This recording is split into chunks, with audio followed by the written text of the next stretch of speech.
This week's episode is sponsored by the psychological horror nightmare, Return to Silent Hill. When a mysterious letter draws James back to Silent Hill, he finds a town consumed by a terrifying fog. As he searches for the woman he once loved, the streets begin to warp around him, filled with monstrous creatures, impossible visions, and a horrifying revelation that he may not survive. Based on the legendary Silent Hill 2 and directed by Christoph Gans, Return to Silent Hill blends haunting psychological horror with surreal, nightmarish imagery that fans of the franchise know all too well.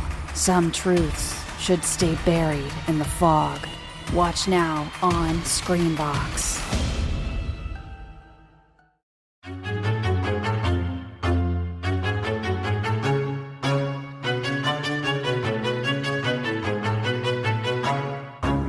I hate to say it, but his parents have been feeling unwell as of late, and I'm staying with them to help take care of Alex. Oh, so that's serious. Oh, no, it's not serious. Nothing terminal. It's just a touch of consumption.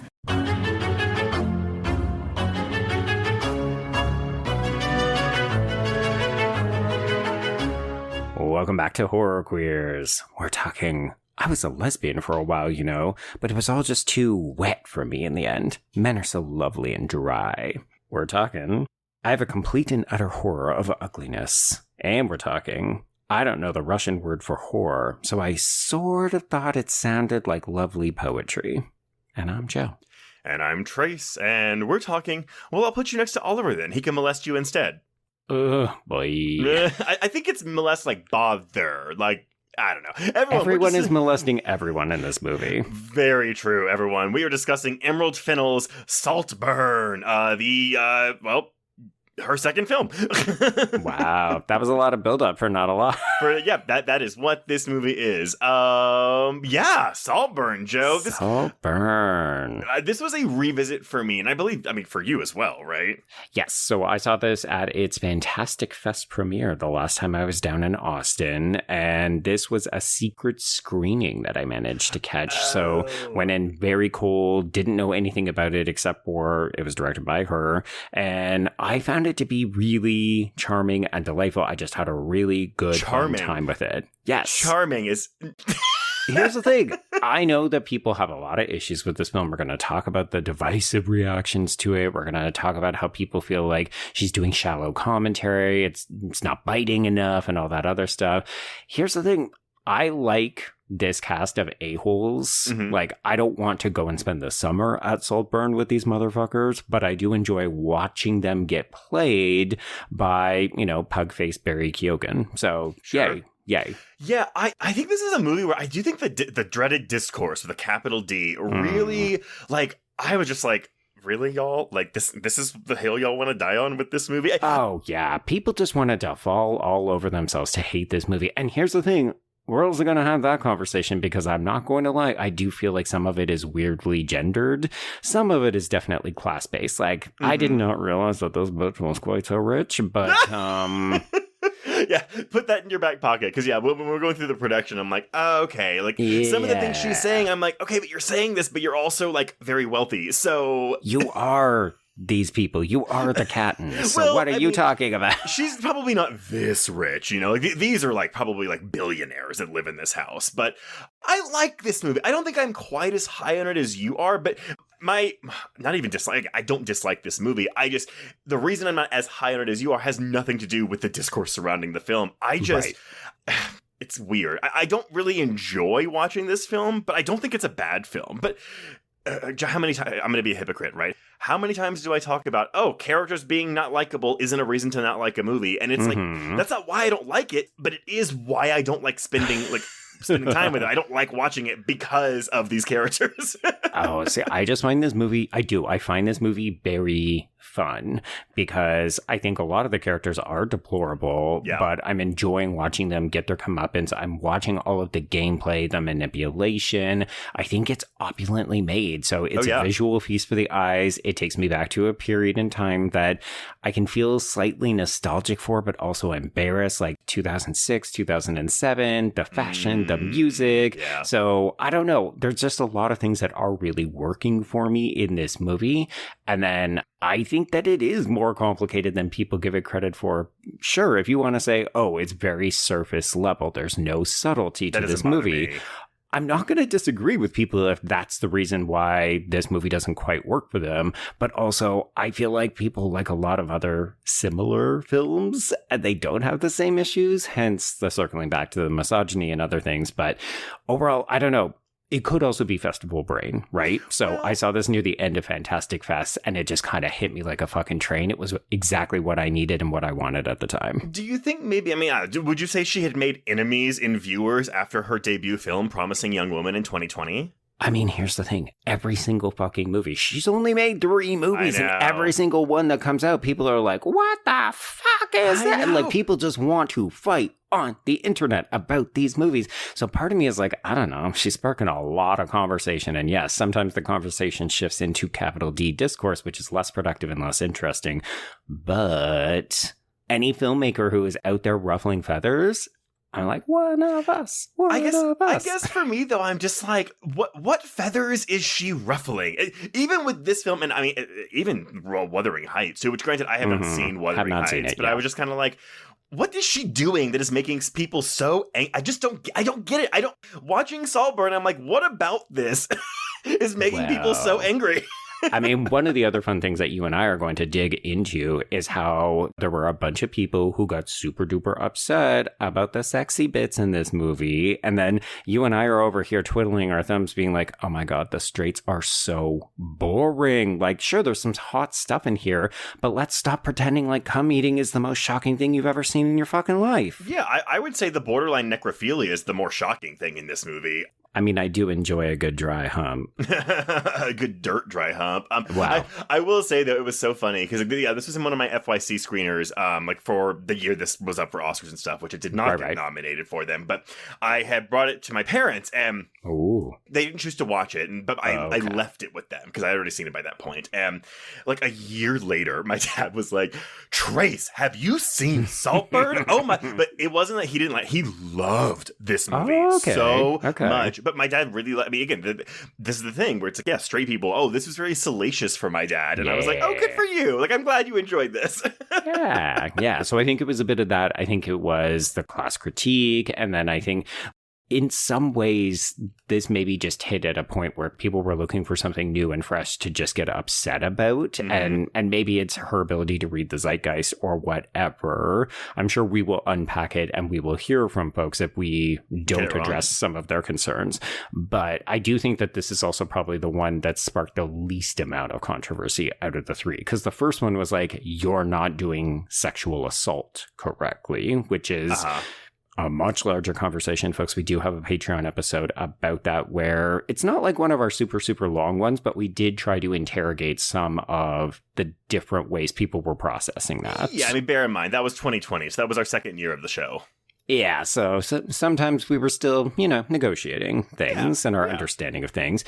And then Wuthering Heights, I gather, for a lot of folks, it was, how dare you blaspheme in your adaptation of this book? You're not doing it right. You're making it Barbie, and so on. I guess the thing I heard about Wuthering Heights was it just doesn't do anything different enough or new. And I guess I've never read Wuthering Heights either, but apparently like the common denominator with a lot of the adaptations of that story is that they don't adapt the back half of the novel. And she also doesn't adapt the back half of the novel. So I think people were expecting her to do something more audacious. And it wasn't that. Okay, interesting. I guess one of these days we will have to check it out for ourselves. Yeah, I mean, I'll see it. I personally don't really care about it, but whatever. I'll watch fine. It. It looks pretty. I like hot people smooching, so I'm down for it. Sure, but okay. So everyone, I'm pulling most of my production history actually from Fennell's notes that were attached to the FYC screeners of the film in 2023, as well as an interview with her in Variety from August of 2023. So, okay.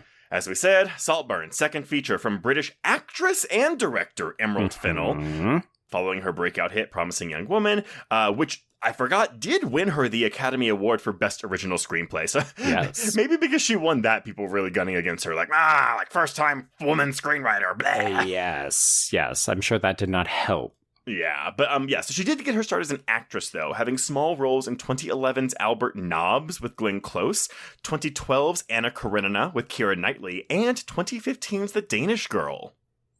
I have not seen any of those films. I have not either. Although I know The Danish Girl also had some controversy because, yes, the trans stuff. Because we should not be doing that at that point. We should have known better. I heard good things about Albert Nobbs. I think Glenn Close may have gotten nominated for some things for that. Yeah. And that's a fun, gender-bendy text as well. Yeah. But Fennell was also chosen by her good friend, Phoebe Waller-Bridge, whom she met while filming Albert Nobbs, to replace her as head writer on the second series of Killing Eve. Yeah, it's not a great calling card, because if anyone has not watched Killing Eve, I still have not seen the final season. The final series, 'cause it's a British show, but there we go. The first season's the good one. It's true. It's because it's all the sexual tension where we still thought that they were going to actually fall in love and maybe consummate their relationship, and then second season is like, oh, you're just queer baiting us, aren't you? Mm-hmm. Fuck. So, yeah, Promising Young Woman, as we said, it's I would say maybe an audacious film that tackled sexual assault. But what led her to write Saltburn as her second film? And in these notes, she said that she wanted to make a film about love, or more specifically, the kind of locust, scorched earth cannibal love that you feel at a certain age.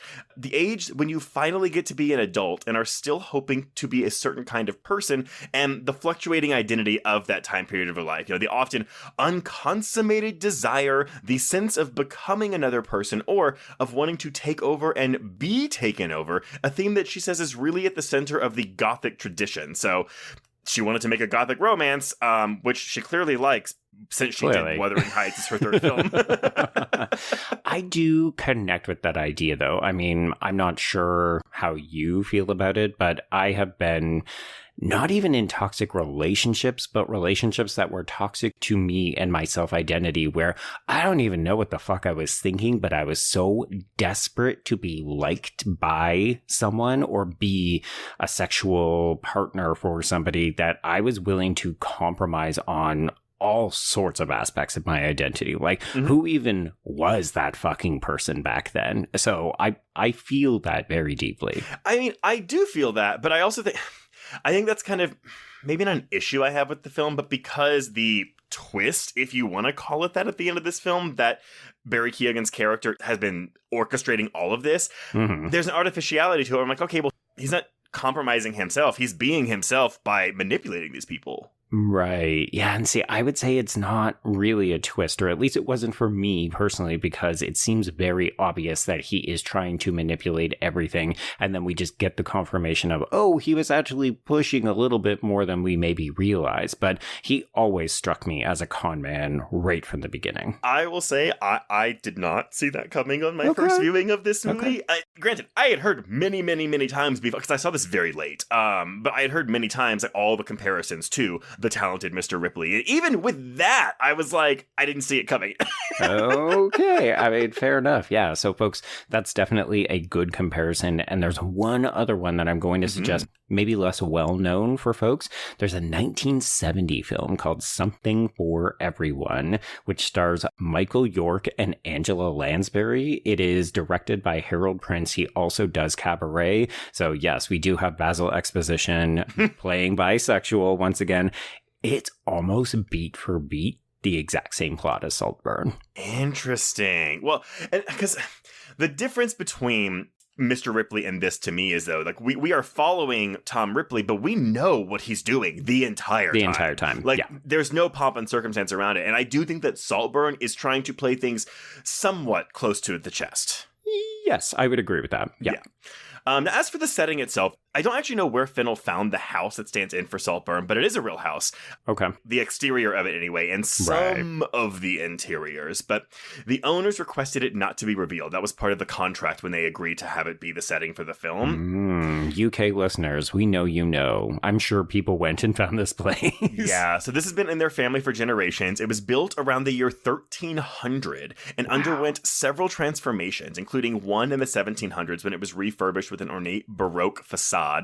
Plenty of things attracted Fennell to the house, but especially its walnut cantilevered staircase and its painted walls and ceilings featuring figures from classical literature and poetic symbolism. Right. I mean, we make good use of the house in the movie, so it makes sense that she saw that and said, oh yeah, this actually works directly with the themes I'm trying to explore. Yes, exactly. Now, the interiors in the film that were not part of the house already were the job of production designer Susie Davies, an Oscar nominee from Mike Leigh's 19th century set Mr. Turner. Fennell actually would rehire her for Wuthering Heights, but here's a fun horror factoid for you, Joe. She was the production designer for the 2008 Killer Kid movie, The Children. Oh, wow. Okay, that's a good one, too. It's a good one, yeah. But Fennell says that the British country house is one of the country's most enduring cultural exports, and she wanted to look at our fetish for them. And more generally, this is interesting, the sadomasochistic relationship with things we want but can't have. So she wanted to look at that tension between disgust and desire, the sticky part in between something that makes us feel good and bad. That's a direct quote. Right. Ooh, country home, you hurt me so bad. But to your point, I feel like we should also point out that, like you said, Fennell herself comes from money. She is the daughter of society jeweler Theo Fennell, whose clients include Elton John and Madonna. He was nicknamed the King of Bling. He went to Eton, the same school as Princes William and Harry, while his daughter attended Marlborough, where she was a few years above Princess Eugenie and a few years below Kate Middleton, now the Duchess of Cambridge. At Oxford, she was part of a rarefied and thus inevitably cool social set whose family names were recognized from gossip columns and history books. Yeah, see, this is what's interesting, especially about the accusations that this movie doesn't go hard enough in its class critique, because I don't think any of the rich people come off well. Yeah. They're understandably charismatic, because I think the movie is exceptionally well cast and these performers are having a fucking ball with the roles. But like, I do think that there's a certain level of self-awareness where Fennell herself is looking to unpack her own social stature. Sure. Now, whether she is going hard enough for people and whether that factors into people saying, oh, well, she needed to go harder because she is literally part of this group. I mean, it's a bit of a weird argument to make against a filmmaker. Like, if you don't know that fact about her, does it still hold weight when you watch the movie? What does going harder look like? Because to me, I'm weighing that by how despicable are these characters. And to me, I mean, I guess they're not killing people. I guess they're not, like, actively screwing over Oliver, even though they clearly, like, I mean, I love that we make an explicit reference, like, you're this year's boy. Yeah. We do this every fucking year. Yeah, I mean, to me, I see the satire. I mean, I don't know what more people wanted from this. And that's, they wanted something that was a bit more outlandish. But to me, this film is still firmly set on a level in the world of reality.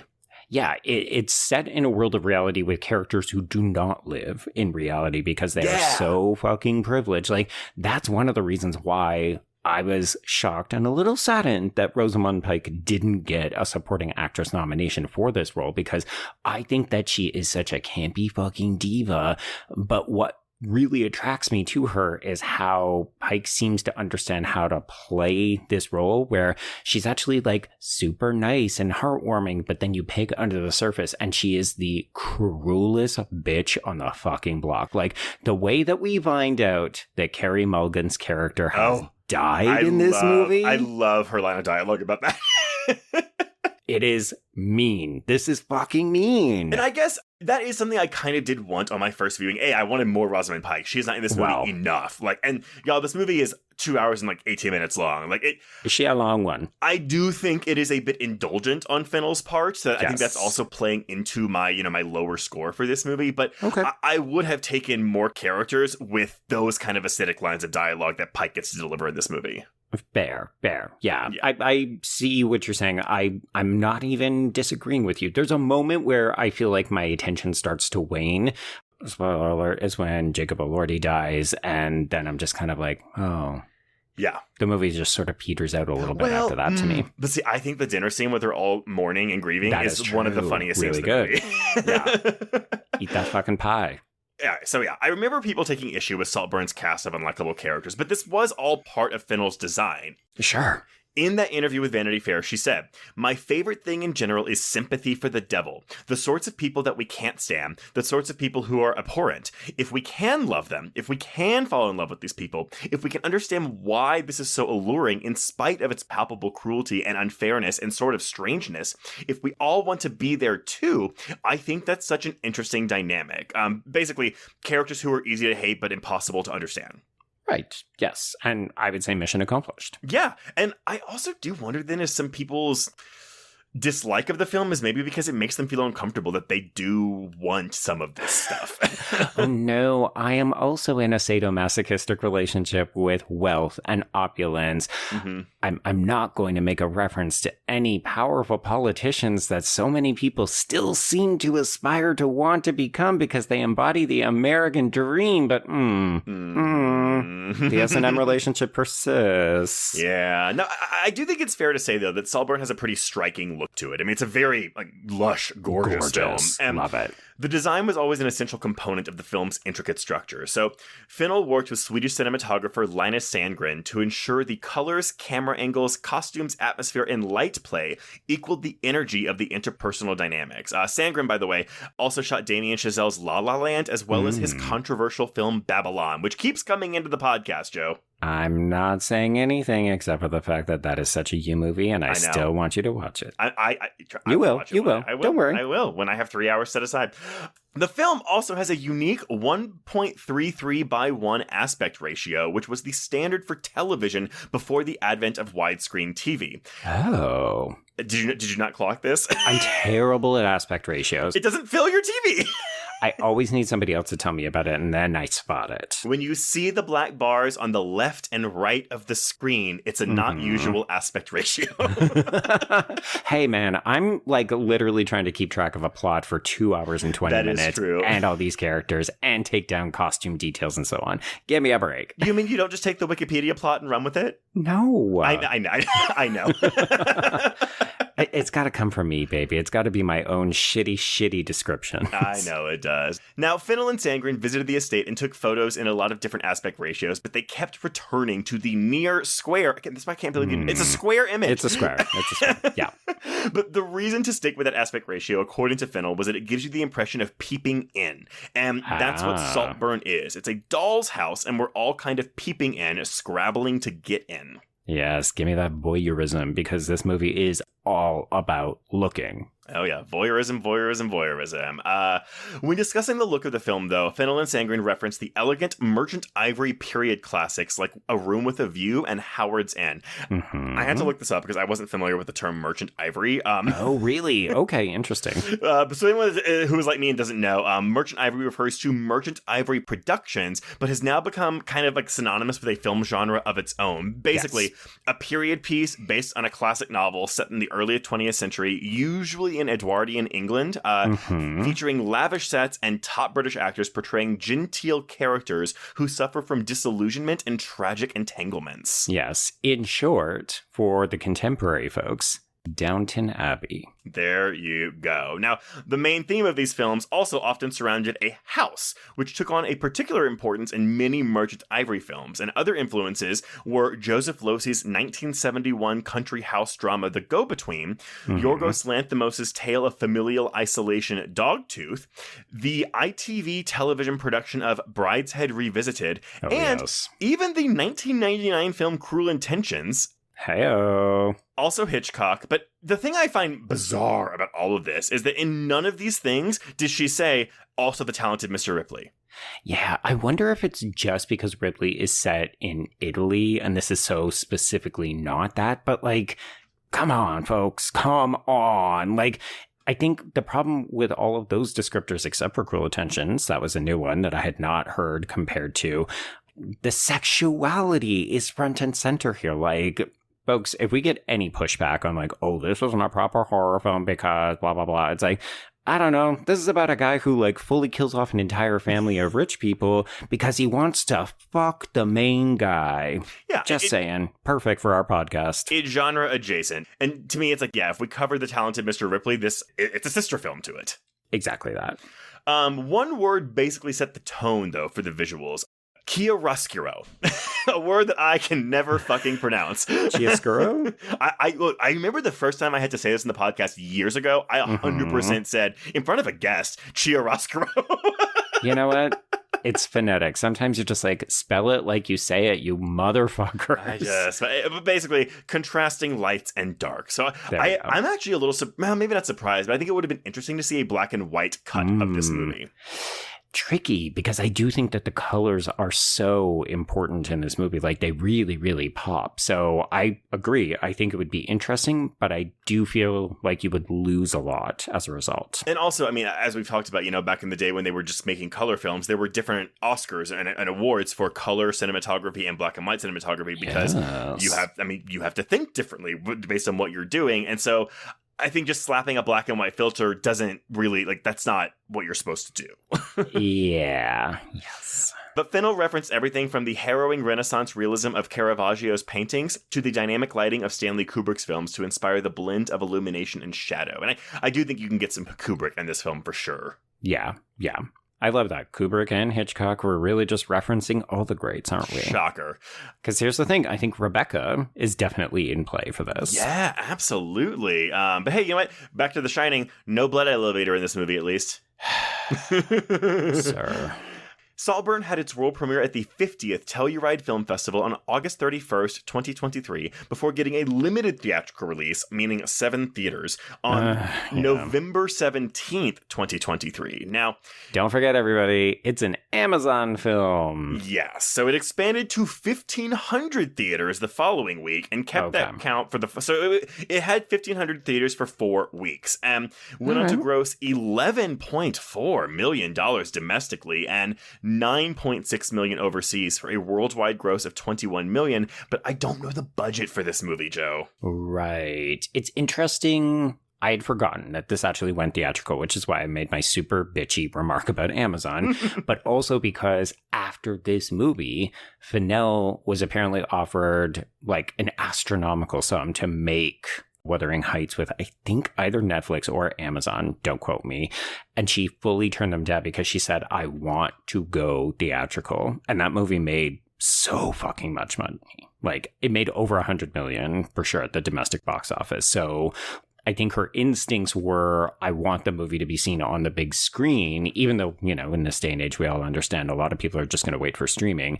But still, there's something lush about these productions that I do think benefit being seen on a bigger screen, if only so you can appreciate the fact it's a big square. Yeah, and slight correction. So it did make a lot of money, by the way, Wuthering Heights. It made $241 million worldwide, but 84 of that was domestic, and the budget was $80 million. So there we go. I do think, it definitely broke even. Whether it made a profit or not is to be determined. But you can keep bitching at Amazon because Saltburn does not have a goddamn Blu-ray release or a physical media release. That's my other thing is you and I kind of had to scramble to get this production together because sure, there's interviews that we can do, but typically we are relying on physical media to provide us with things like commentaries, featurettes, and so on.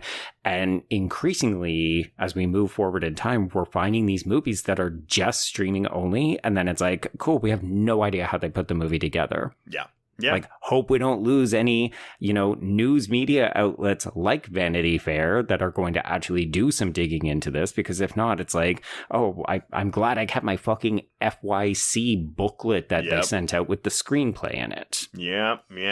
Sorry, I will climb back down off the soapbox. Folks, I'm just saying, it's not always great when a movie is a streamer only. Sure, we can access it more easily, but also we do lose a lot of things in the process. Yes.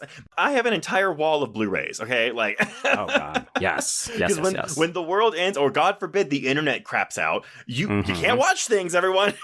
Exactly. Folks, go back and listen to our episode on the Julia Roberts movie, Leave the World Behind, where it's oh my God, I found that final episode of Friends. And it was on physical media, but thank God, because the world literally ended. I totally forgot about that. But yes, my bunker is going to be filled with physical media. That's what it is. There we go. Yes. Critical reception for this was mixed positive. We're looking at a 72% on Rotten Tomatoes based on 300 reviews, and Letterboxd users have given this a 3.4 out of 5. So honestly, it was better than like based on what I remember of the discourse, which maybe it's because at the time when this came out, I was more terminally on Twitter. I was gonna say, do we just actually have a completely skewed, siloed kind of like tunnel vision perspective on this? Because I think we were both just living on Twitter the whole fucking time, and it's so toxic. Yeah, and I will tell you, I don't use Twitter. I mean, I have a Twitter account still, but like I'll every now and then I'll go and I'll be like, what's happening on Twitter? And like everything I see is just complaining. And I'm like, nope, no, I'm not doing that. Yeah, unless you want to complain about the price of eggs and how we have started illegal wars for no particular reason, just stay off Twitter. It just seems like a pool of misery, a cesspool of misery. But cesspool is the word. Yeah. I seem to remember a lot of discourse surrounding the film, especially from straight audiences clutching their pearls at some of the film's more salacious elements, whereas queer audiences considering those salacious elements far too tame, and a good chunk of people calling Fennell indulgent and unoriginal. Okay. Yeah, I feel like we've covered several of those, but I think we'll probably unpack them as we make our way through the plot. I think so as well. But speaking of, Joe, what happens in Saltburn?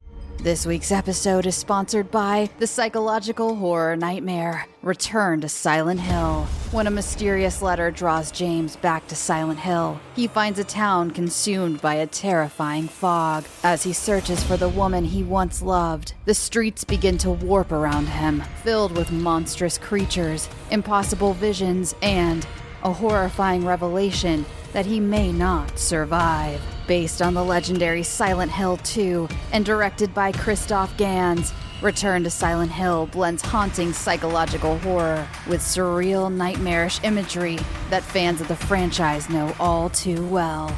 Some truths should stay buried in the fog. Watch now on Screambox. Okay, well, folks, I'm going to start this off with a quick content warning. There is a suicide in this movie. So we begin with voiceover. Trace, I had forgotten that there was a fucking framing device in this movie. I don't think it kills it, if only because we're not really seeing much of it. Initially, I just mistook it for voiceover, and then later on realized, oh, we're narrating this story to someone. Anyway, so this is Oliver Quick, not his real name, but sure, played by Barry Keoghan. My crack about his looks is only because a lot of people speculated that Fennell cast him because he is not as pretty as the rest of the cast.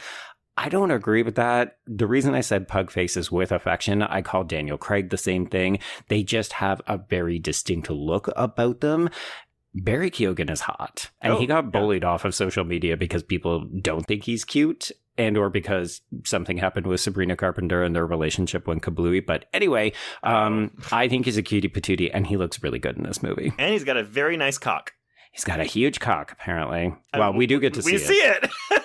Oh my God, was that in part of the aspect ratio I wasn't able to see? Maybe? Probably. I think that's why I think my dad was so, because I think my dad was really in love with the fact that this is just a naked man running around this house at the end of the movie. I love it. We have talked about Free the Peen so many times, but I remember thinking that is a hell of a way to end your movie, and not gonna lie, love the song choice. I didn't know the song before I saw this movie, but now I do. Sometimes doing a podcast with you just hurts me. It hurts me so much. Anyway. Okay, yes. So we're hearing this story from Oliver Quick. He introduces the film discussing his love for one Felix Caton, who is played by Jacob Elordi. And we're doing this, but was I in love with him? To which I put in my notes, yes, you are, and yes, you were. Well, he loves him and he hates him. But we don't find out the latter part until much later, unless you're like Joe and you picked up on it way ahead of time. I mean, come on. To me, this is the queer part of it, right? It's not just, oh, that guy's super hot and I want to fuck him. It's, I want to fuck him. I want to be with him. Oh, I hate him enough to murder him so I can take his place. Like, very queer. Very Tom Ripley. Yeah. Okay, so we jump back to 2007, although it's not really like super duper specified. Oh, yeah, there's no title card that says like, this is 2007. No, you have to keep track of the fashion and the song choices. But we open this section with a long take as Oliver arrives at Webb's College at Oxford to the tune of a chorus God Save the King, which very much tells you this is either how he thinks of himself or where he wants to be. So the actual title of this song is Zadok the Priest by George Friedrich Handel. I know. So it's a coronation anthem, traditionally associated with the coronations of British monarchs, but I didn't listen this closely to it, but I saw on Reddit, oh my god. But I saw on Reddit that some people were saying that they were replacing some of the names in the song with whoever the king is being in it with Oliver Quick. Really? Oh, that's a fun little Easter egg. Folks, go back and let us know if that's real. Yeah. Okay. So I'm going to talk about costumes throughout part of this, but it's notable because he is immediately made fun of. He honestly looks like a Harry Potter extra the way he's outfitted here. So he gets made fun of by Farleigh Start, who is played by one of our favorites, Trace. Archie Madekwe. So we have talked about him a couple times before on the pod, but folks, if you slept on Lurker, I'm going to say this is my fan fiction version of this. Farleigh goes on to become an American pop star in Lurker. So the two movies are canonically connected in my mind. I hate him so much. He's hissable, but also he's just another version of Oliver. Oh, for sure. I need Madekwe to play a not asshole in a movie because I am holding this. He is a great actor. I despise you love to hate him so much. I don't love. I really just genuinely hate him. I think that's the thing. I don't love to hate these people. I just hate them. Except for Rosamund Pike. Rosamund Pike. I'm like, oh my god, yeah, Steva. The gay man in you. Okay. No, see, I love him as a comparison point for Oliver because in some ways he thinks he's better than Oliver, even though they're both playing the same game. And then we come to realize over time that Farleigh is actually playing a worse version of this con. And it just bites him in the ass. It sure does. Yeah, so anyway, Farleigh makes fun of him, and then this is when we spot Felix across from the single dorm room that Oliver will be living in. So he doesn't know anybody, he's checking out the crowds. It seems very clear that everyone has their clique, and he does not know where he fits in. I am going to credit costume designer Sophie Canal before we move on. So if you keep track of the wardrobe changes, Oliver alone has 60 in this movie. Jesus. And he is always the odd man out. So he starts off here too prim and proper. And if you look around, all of these super rich fucking asshole kids, they're wearing regular jeans and Uggs at Oxford. So it's clear they don't need to show off their wealth because they are around other people who dress the exact same way as them. We don't need to be fancy. We're all fancy. Except for then this dumb kid comes in, tries to dress fancy to fit in, stands out like a sore thumb. Mm-hmm.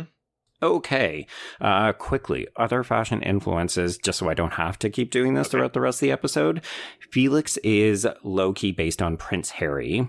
Venetia, the sister, Felix's sister, is based off of Amy Winehouse. Oh, okay. Elspeth, the mother, played by Rosamund Pike, she's the toughest one to kind of pin down because she's a former model turned boho rocker chic. So her influences range from Sienna Miller and Laura Bailey, don't know the latter, to Georgia May Jagger and Kate Moss. So that's why we see a really eclectic mix, often very fashion, but punk, chunky jewelry, and that other stuff. Laura Bailey is a British supermodel.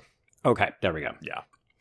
Okay, so at dinner, Oliver ends up having to sit with math genius and social outcast Michael, who is played by now House of the Dragon's Ewan Mitchell. I looked at his face and I was like, I know that face, but I don't know that hair. Speaking of people that you want to punch strictly based on their facial structure, I was like, oh, why do I instinctively want to hurt this man? Oh, House of the Dragon. Got it. Oh Got it. Yeah, I'm going to date the episode, but we're recording this just weeks before that third season premiere, and I'm like, oh, I hope he gets murdered. I hope he gets murdered. No, they'll never murder him. Well, unless they Joffrey him. I guess there's only going to be 4 seasons, so we're going to get an ending. This is true. Okay. So we're only sitting with Michael because there's no one else, and they end up having to kind of strike up a friendship, but their friendship is principally based on the fact that they have no one else. So this is not a good fit. Oliver is not happy. We definitely want to make better friends. but we're still not fitting in because even when we do things like meet with our English teacher, maybe advisor, basically it's like one-on-one meetings talking about the reading list and so on. This is when Farleigh shows up because, we're maybe supposed to be mentoring each other. And we read Oliver's essay and Farleigh just makes fun of his use of language. And I do like this retort that Oliver has where he's like, oh, well, it's actually very like lowbrow to attack my use of language as opposed to the substance of the essay. But it's not earning him any brownie points with Farleigh. No, not at all. I think it's interesting too. Immediately, like before Felix even comes into play, before Oliver can even be viewed as a threat to Farleigh, he immediately doesn't like him. And yes. Fuck this guy. Well, it's because we'll learn that Farleigh is in a similar financially precarious kind of situation, right? He doesn't actually really fit in with the social elite. So I think it's like recognizes like, ooh, get away from me. You're a little too much like me. Yeah, exactly. I do love, though, this teacher who's like, oh, like, I know your mother, Farleigh. Oh, my God. It's cringe. I'll tell her that you're my mentor or whatever. He's like, oh, no, we never spoke. Don't even mention me. Yeah, don't say my name. Don't say anything about me. Just forget it. Yeah, this is funny. It is very funny, yeah. So we get a sad montage of Oliver just kind of by himself. He's surrounded by people, but completely alone. And then we get this moment, the NFI, not fucking invited to the Christmas party. And this is kind of the deal breaker. Like, this is the thing that will start to set in motion the plan. Because yes, folks, at the end of the movie, we will come to realize that this whole flat tire, oh, Felix, I'm going to loan you my bike. This was all orchestrated when Oliver decided, I have had enough. I need to get in there. I need to ingratiate myself to this rich motherfucker who I want to befriend, fuck, and kill. Now, but do you think at this point, I mean, we don't really know, but do you think at this point he knew, oh, I'm going to kill this entire family and take their fortune? Like, or do you think that's maybe after he has to kill Felix, or he's like, well, this is what I got to do if I can't be with Felix? Yeah, it's not really clear. And part of the thing that you can walk away from this film wondering or maybe getting frustrated with is the fact that we never really know who Oliver is, right? Like, we will come to learn parts of his backstory, but we don't know what's actually motivating him except for the fact that he is a social climber. Did he set out to kill these people? Is he a killer by design? We don't know. Yeah, and I think that's what makes something like The Talented Mr. Ripley a bit more easier to swallow for me, because I'm like, yeah, we're with him, we know what he's doing, and even though we don't really know who Tom Ripley is, we at least always understand his motivations. And again, clearly this is intention on Fennell's part to like be like, no, he's going to be a bit more of a cipher where, like, you know, you can kind of put any kind of personality you want on him, but it does make it harder to connect to him in this film. Which is funny because I think you could also read it the other way, which is, oh, he is all of us who are not super duper rich and think, oh, how do I get my piece of the pie? How much would I be willing to sacrifice, or how much would I be willing to carve out to get to that fucking sadomasochistic country house? It makes me think, this is going to be kind of a forward reference to you, but it makes me think of the video game The Legend of Zelda, because the main character you play in that game, Link, not Zelda, never speaks. He never has any dialogue. Across his 30 years of history, he never speaks, because the creators are always like, because we want you, the player, to put yourself, project yourself on this character, yeah. Which is why the fact that we're getting a live action adaptation with an actor playing Link is so bizarre to me. Gonna be tricky, yeah. And also the fact that allegedly Link is gonna slurp up cummy bathwater in that adaptation. So I missed that note, but oh my god, yeah. Can you imagine? Oh my god. Okay, so yes, Oliver, just so happens upon Felix with a flat tire. He gives him his bike. I do want to note just how intimate and personal things are immediately between these two. So, Jacob Elordi, star power, charismatic, that smile, that height. Yeah. Anyway, when he takes Oliver's bike, he kisses his head and says, I love you. And it's very much like, and I love you, man, you're doing me such a helpful service, but also literally their first interaction, kissing and I love you. Maybe it's a British thing, but given the time period we are in, there were no straight boys doing this to me when I was in high school. Because I would have been a senior in high school when this was set. I can promise you, none of them were doing that. Things are just different over in England, you know, cheery old England. So, yeah. Anyway, So this ends up getting him the invite when we see each other at the King's Arms pub on campus, and Oliver immediately ditches Michael. Like, fuck you, I see you waving, I'm just going to pretend I don't even notice you because I'm going to go sit with the cool kids. Classic social climber. Yep, but the problem is, we po. So we can't afford to buy a round of shots when it comes up on our turn. And of course, Farleigh is going to make sure that social decorum is kept up. No, he has to. So this ends up becoming another great opportunity for reciprocation. Oh, okay. Felix is actually going to help us out. He's a nice guy, Trace. He could actually get along with Oliver. Maybe we have set ourselves on the right path. Oh, and see, I mean, yes, at this point in the movie, you're like, oh, good. He's like the good rich guy. But I'm going to tell you right now, Felix is a piece of shit. Sure. The thing is that he wears it better, right? Yeah. That's why I think Farleigh is such an interesting character, because he reveals so much about other people in his desperation to fit in his condescension to other people who are just like him. Whereas Felix and Elspeth, they hide who they really are behind this veneer of, no, I'm totally nice. What are you talking about? I'm so generous. I trust in people. I offer them things. I'm so casual until I get bored or tired of you. Then you're done. I think, too, it's notable that I think all of the rich people are so bad at reading other people, but all the poor kids, namely Farleigh and... I mean, we're saying poor. We'll learn that they're middle class. Yeah. But poor in this world. But they're really good at reading people. Oh, yes, because they have to be able to play out the cues so that they can continue to fit into this world to which they quote unquote do not belong. Yeah. Mm-hmm. Yeah. Okay, so we have endeared ourselves to Felix. Felix has repaid it with this round of shots. It's like our own private little thing. And Oliver wakes up the next morning with a smile on his face because we know it works. And then we just go directly into this party montage. And we're learning information about these people. So this is, I think, a great way to use not just montage, but also to deliver exposition specifically about character backstories.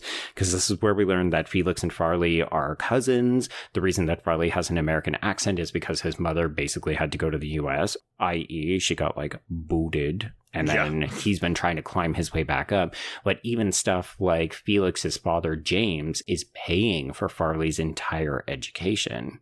Yeah, and so he really it does explain Farleigh's motivations a lot, right? He actually really has something to lose, whereas as far as we know, Oliver doesn't have anything to lose because he doesn't have anything yet.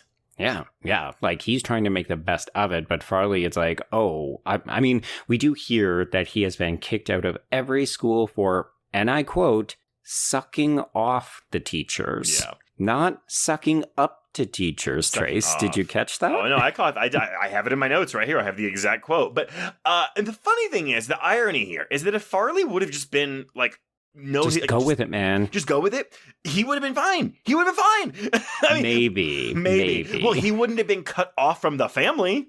This is true. Yes. I mean, the big thing is don't try to play a player, because if you get into their eye lines, the reality is that Farleigh wants this for himself, and so does Oliver. So they were always going to come into conflict. Well, so I guess, maybe even to contradict what I was saying, like I guess at some point Oliver would have tried to get Farleigh out of the way. I think so.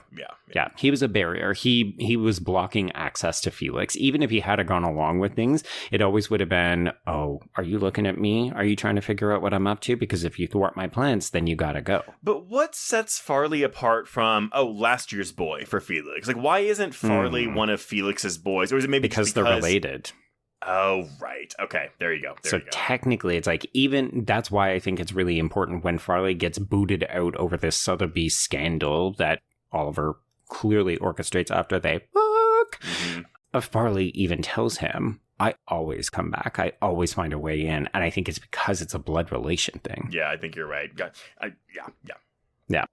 Okay, so yes, Felix will not let go of the fact that Oliver keeps trying to dodge what his backstory is. So we hear this, that basically his dad is a drug dealer and his mother is an alcoholic, so he doesn't like to talk much about it. And we will kind of build on this narrative as we go whenever it is convenient to us, but it also kind of turns us into something of a charity case, right? It's a project for Felix to solve. Because I do think that that's what Felix, that's his downfall. It's not just, I pick a new boy to subject this to every year. It's, what poor sad guy am I going to help because I'm a good guy in my mind. As Michael tells Oliver, he'll get bored of you. As Venetia will tell Oliver, like, you're a toy. Mm-hmm. He doesn't like to share his toys with anyone, even once he's done playing with them.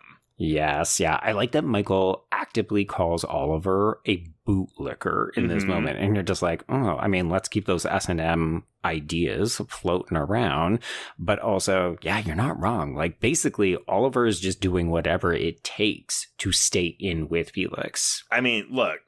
No shade. I'll degrade myself to give $1 million. Like, hey, listeners, to spend a summer at Saltburn. If I could get like a Great Expectations Pip style benefactor, like by all means, y'all, someone out there, you want to give me $1 million? I will do certain things for that money. So We're just ask. Saying, there's a new tier that just opened up on the Patreon. It's called Trace Rent Boy tier, and if you can pay for it, you can have them. That's all I'm saying. Honestly, fuck it. Yeah, I love money. I want more money. You are Oliver. You're terrible. Yeah. Okay, so we should note that there is a character who is also talking shit behind Oliver's back. This would be bitchy Annabelle, who is played by Sadie Soverall, and we overhear her saying, well, nobody wants to invite Oliver to these parties or have him sit beside them at a dinner party, which will come into play later on, but she describes him as poor and boring, to which I say, I mean, that just really starts you on this class critique, right? You can be boring and I don't want to sit next to you at a long ass dinner party, but this idea that, the reason I don't want to sit next to you is you're poor. Well, and she says he's a scholarship boy who buys his clothes from Oxfam, which I was not familiar with that term. So Oxfam is a global confederation of over 20 independent non-governmental organizations fighting inequality to end global poverty and injustice. Yeah, they're a charity. I didn't know that. Well, sorry, I didn't mean to sound dismissive as how did you not know this? It's more just, it's one of those things where they're synonymous with doing help to people who are not wealthy and entitled and that kind of stuff. It's like they're out there doing the hard, good work. So, and that's immediately sets Oliver as an outcast. Exactly. To Annabelle, this is the worst possible descriptor. So you're like, well, she's a bitch. Yeah. Okay, so Oliver does end up watching Felix have sex with her through the window, very voyeuristic. And then the next day, we're hanging out in Felix's room. You just know that this room stinks like sex. The windows are not opening. It's hot as fuck because Felix is just hanging around shirtless on the floor. And I do love that Felix says, it's so fucking hot. And Oliver is looking at his naked glistening torso, and he agrees. You're just like, Oliver, you need to play it cool, man. It's because I feel like this was maybe Elordi's his first big film role, his breakout. I know. It's always Euphoria for people here in the States. But the thing is, though, Fennell hadn't seen his work in Euphoria before she cast him in this role. He auditioned and got the part. Yeah. I mean, here's the thing. He's been making his way. I feel like it's been a lightning ascent, but he has been doing the work to branch out, try different types of things. I think I said it before, maybe when we were talking about Frankenstein during the Hereditaries. Oh, yeah, but he's really good in that. I think it's good that he continues to push himself and not just be the tall, hot guy. Yeah, absolutely. And yeah, I mean, as someone who's not really a big Frankenstein person, he is really good in Frankenstein. He's super duper good. Yep. Yeah. Yep. Okay, so this is where Oliver makes his first mistake. So he notes that the floor is really disgusting and dirty, and he suggests, I'll just clean up because I know you're not going to do it because you're a fucking rich person. You don't do this for yourself. And Felix clearly takes offense to this. So we don't get an invite to the pub. Oh, yeah. Here's the thing. We do hear Oliver get a phone call from his mother, and he does sound upset, but we will come to realize that this is manufactured phony baloney. His dad is not dead, but this is the sob story that he will use to get back into Felix's good graces. Is this a bait and switch on Fennell's behalf, in terms of the screenplay? Because we're really meant to believe, something tragic has happened based on this phone call. I think it is, yeah. I don't remember what I thought. Because again, my naive ass wasn't really suspecting Oliver to be I love this. You're just like, this poor guy just trying to make it happen. I think I thought it was going to be about his evolution into a Tom Ripley type character, not realizing, he was already the Tom Ripley type character. Right, yeah. I thought we were going to watch the story develop into that, not realizing we're in media res. Yeah, as exactly. noted by the fucking framing device. Yeah, now whether it's meant to be a bait and switch, I'm not sure, to be honest. Okay, fair. Yeah. I didn't catch it on the first time because obviously, we don't know that much about Oliver. But on this rewatch, I thought, that feels deliberately misleading on behalf of the film. Mm-hmm.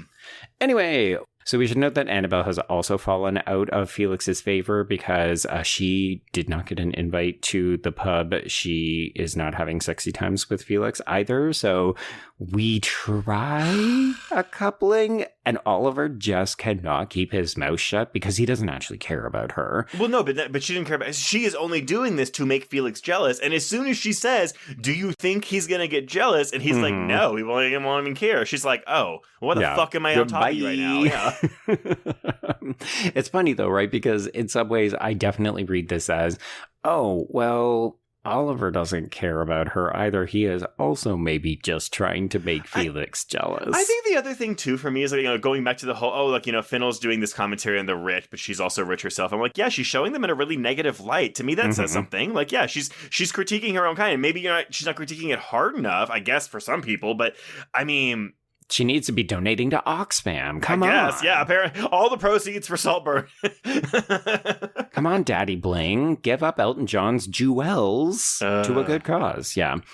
I don't know. Here's the thing. I have a very difficult relationship with wealth and how rich people just hoard their fucking money and only want to seem to get richer at the expense of poor people. So I do kind of get it. But at the same time, I'm like, I don't know. She chose to make this movie, which is basically just torpedoing her class. If there is a second sugar daddy listener out there, you're hearing Joe right now. He also wants money. Yes, my Patreon tier is lower than Trace's because I do have an okay-to-do husband. But yeah, like if you want to top that up, sure. Yeah. Okay. So this coupling goes nowhere. Annabelle leaves. And then I love that we just cut to this insert shot of a vomit-covered sink because we didn't even make it to the toilet. We just puked here. And you just think, ugh, that's a bit low class, isn't it? But this is when Oliver uses his dead father. We're back in with Felix. We immediately cut to like post-examination celebrations. Everybody is dressed up. So Oliver has rented a tux. Farleigh notices because the sleeves are too long.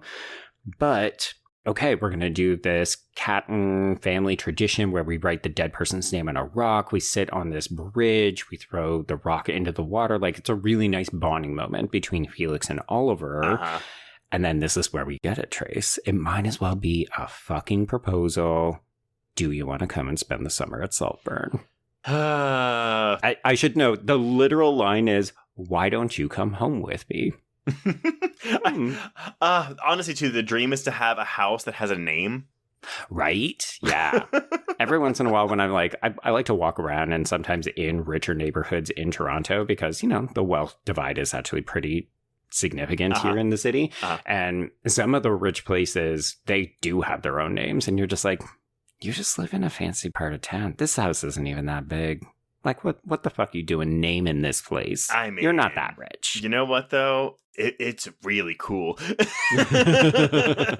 I love the element of like, this isn't a house. This is an estate. Oh, estate, yeah. This is something that has staying power, right? Like you said, what? The house is from 1300? Wild. The history. Yeah.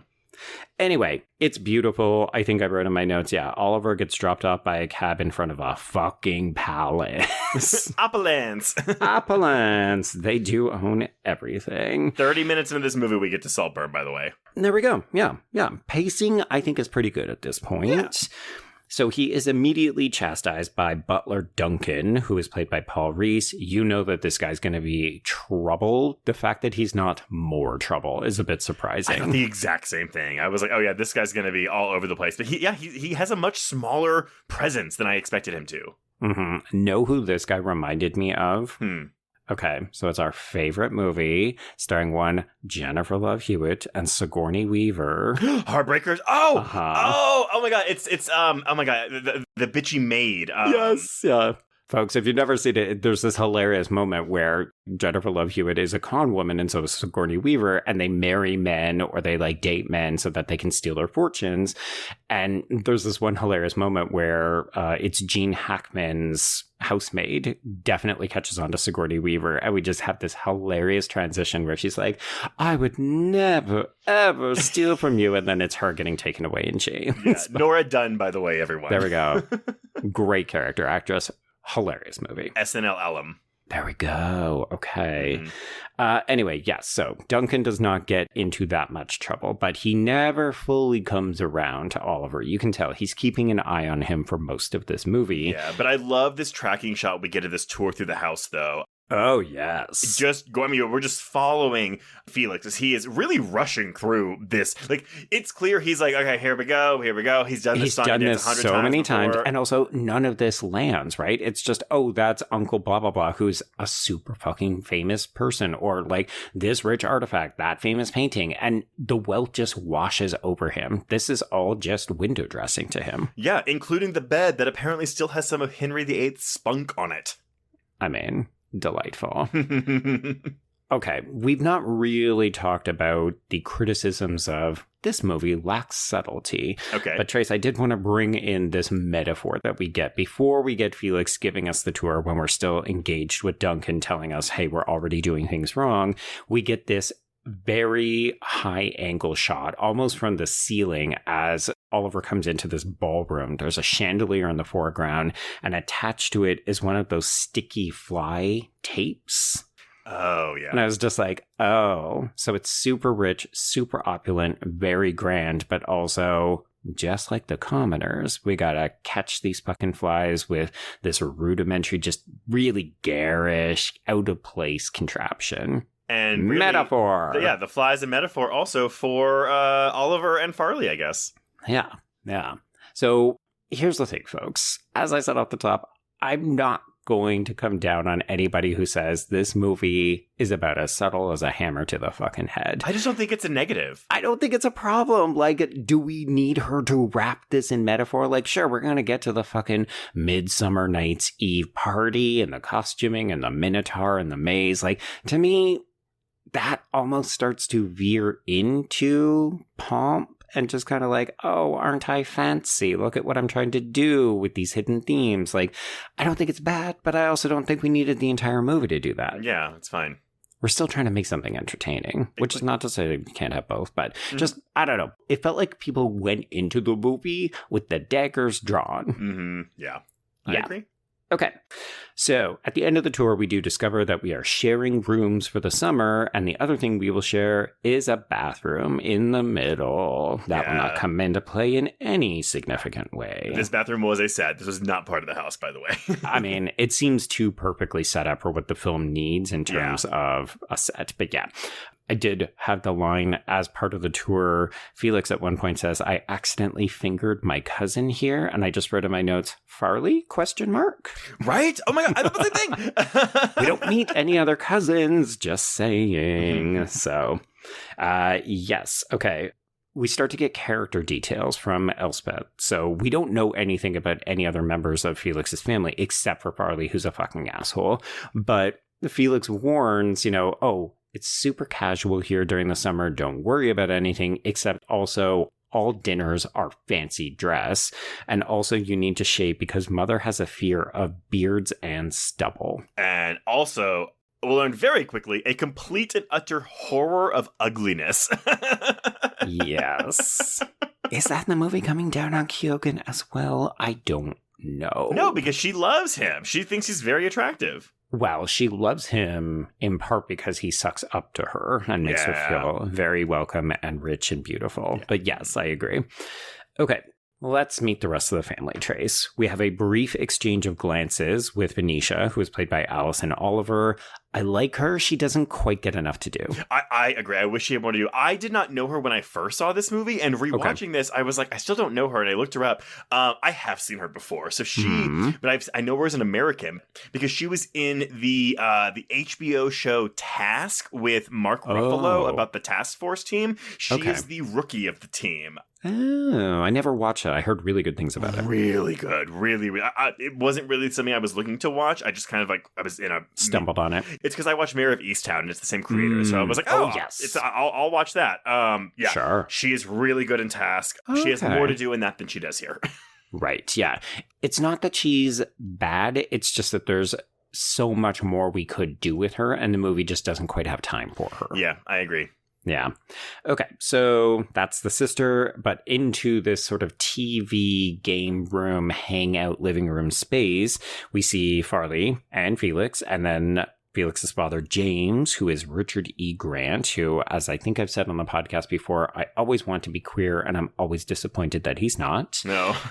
But they're watching Superbad. Right, just laughing at those poor people, those silly poor Americans. The poor people, but also... Again, to me, this is class critique, right? Because it's not just, the silly poor Americans. It's also, this is lowbrow potty humor, right? Like, this is a movie about getting high, trying to get laid, silly pratfalls and other things. So, like, this is lowbrow comedy. So, in a way, it's like, the cultural elite, they're debasing themselves with this shitty, admittedly very well-reviewed film. But still, it's a teen comedy. So... I kind of like this. Yeah. Again, if Fennell were less subtle, she'd be playing Cruel Intentions right here. You know what? Would also welcome it. Yeah. Okay. And then this is also our introduction to Mother Elspeth, who is played by Rosamund Pike. And then literally didn't realize this was the whole character name, Trace. Poor dear Pamela. Poor dear Not Pamela. Poor dear Pamela, played by Carey Mulligan, who, of course, is coming back to work with Fennell after Promising Young Woman. And she has this atrocious Party City wig, which is just like, she's the other girl of the summer. Yeah, she's a clown. She's a clown. I gotta say, Elspeth, I watch Elsbeth. Like, I'm used to Elsbeth. It's fucking me up. It's so bizarre. I don't like it. I'm probably saying it different every time I say it, and will continue to do so. Make it a drinking game. I don't know. Yeah, go ahead. We should note, as always, because we are playing voyeur throughout this movie, we hear before we actually enter the room. So Oliver is eavesdropping, and he hears this comment from Elspeth. Farleigh seems to think he's ghastly. Why are you friends with him, darling? Dirt poor, unattractive, and his parents are drug addicts. Yep, so he hears all that. It's a great introduction to this character before we even lay eyes on her. And then it's fucking Rosamund Pike. Well, and then he walks in and she is like, oh, hello. Her attitude completely changes. Mm-hmm. Yeah, and one of my favorite things is that she pivots her attention. Shiny new object. So, poor dear Pamela, can you fuck off and find a servant to get us tea? I love this look, this pause, this pregnant pause where Elspeth says, can you go and find this? And Carey Mulligan just beat. She looks so confused. But who? How do I... Don't worry, dear. You'll figure it out. She's like, go find Annie. Annie? Who's Annie? Who's Annie? Because, of course, we don't know the servants. No. Okay, so at dusk, this is when Felix and Oliver have a cheeky chat about old boxers. This is an interesting piece. The suggestion that Duncan will go through your laundry, because obviously the servants will launder your clothes for you here at Saltburn, but also this insinuation that maybe Duncan might sniff them or something. I guess maybe going back to your Downton Abbey reference, and actually to the Gilded Age, his follow-up to that, where it's like, we're showing the elite, but we're also showing the lives of the servants, and we don't do the servants in this movie. Not really. We get a taste of it, but they're mostly there to emphasize how little any of the rich people know about them. Like, there's this one moment, I love it. It's a silent interaction between Farleigh and a black servant at the breakfast table, and then we will later have Farleigh say something to Felix, you don't even know their names, and Felix gets really upset, and he's like, don't make it a race thing. You don't even look any different to us, and you're just like, oh my god. Yeah. This is, I have a black friend. 100%. I have a black cousin. Actually, yeah, that might be why they keep Farleigh around too, because he's black. Oh, sure. Yeah, it's very tokenistic, I'm sure. Mm-hmm.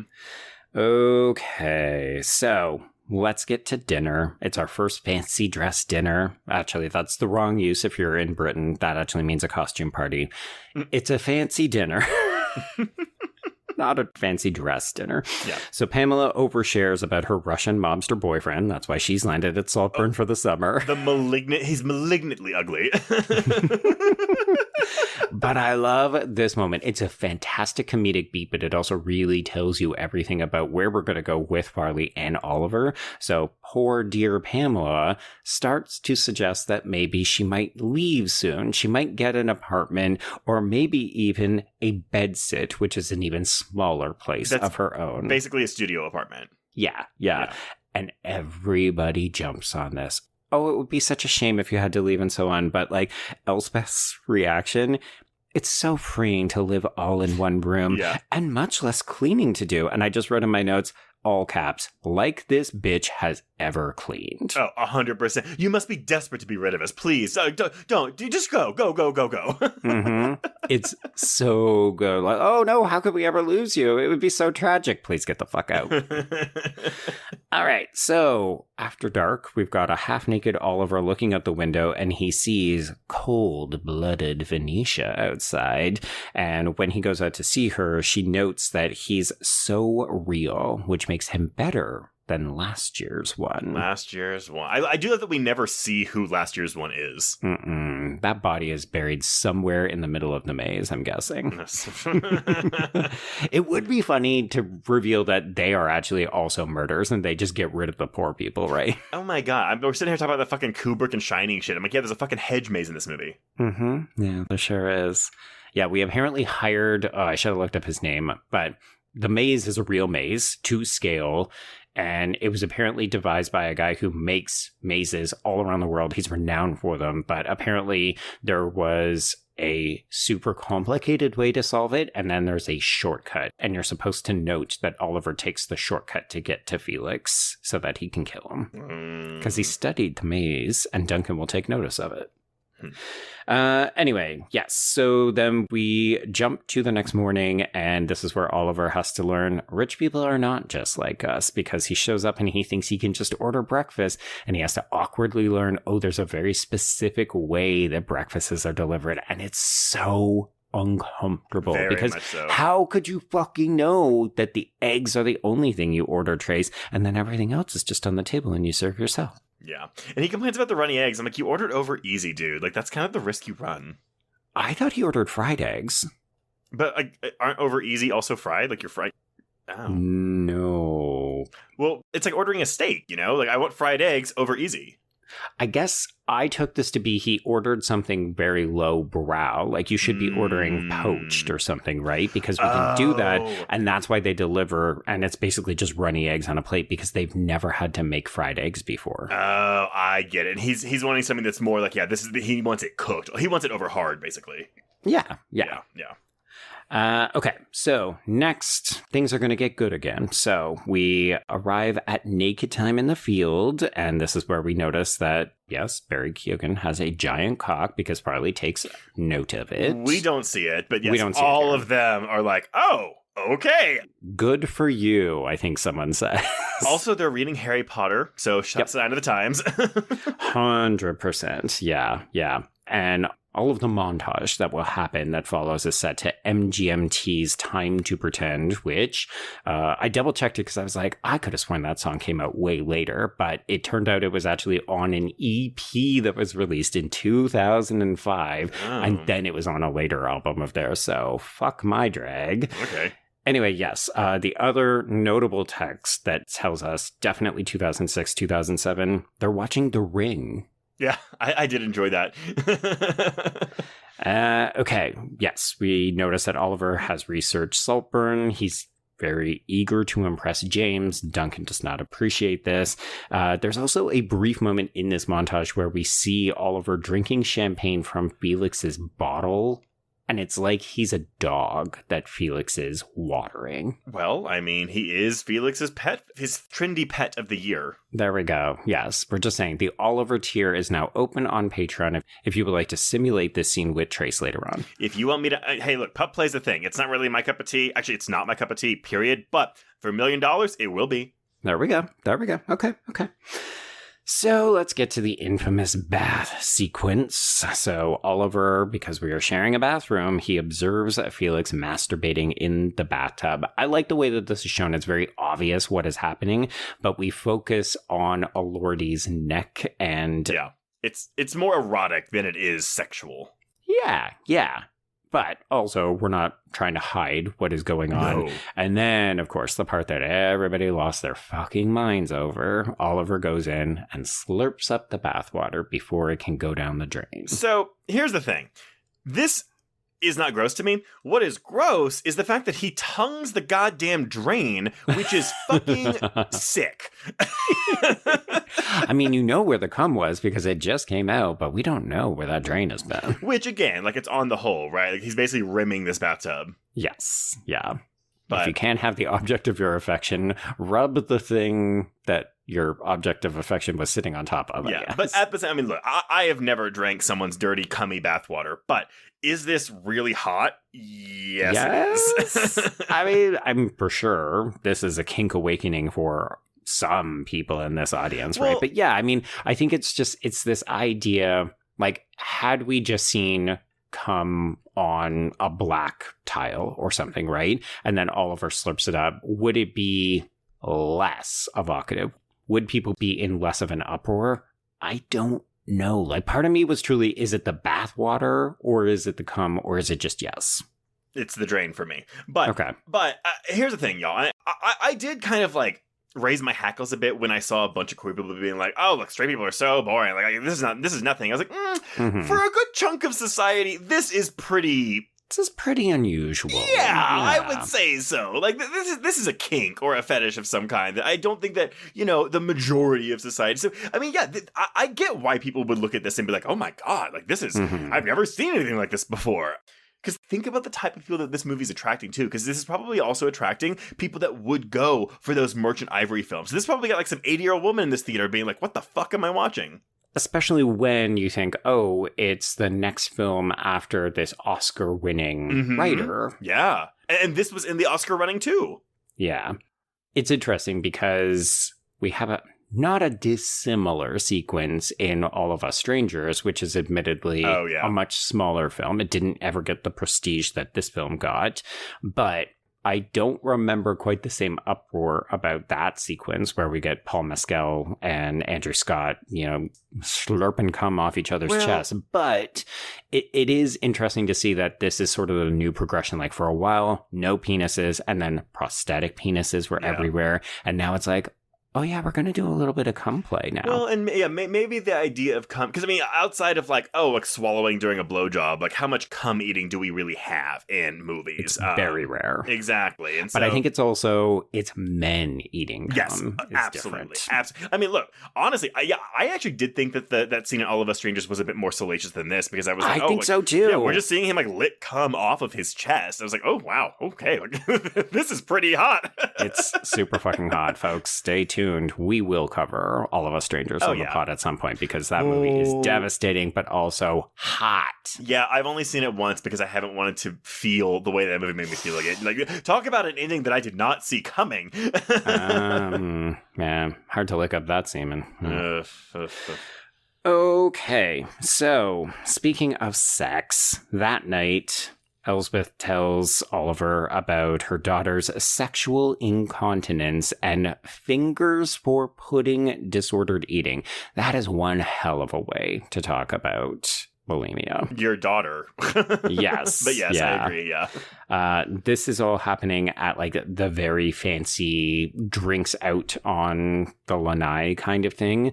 But I will say, I think that Rosamund Pike's dress here, it's that sort of silver shimmery one. Beautiful. They apparently had a hell of a time trying to source a lot of the clothes because 2006, 2007 is not long enough that it's actually in museums. not enough time has actually passed for people to preserve it as a kind of like, oh, this is an important piece of culture or art.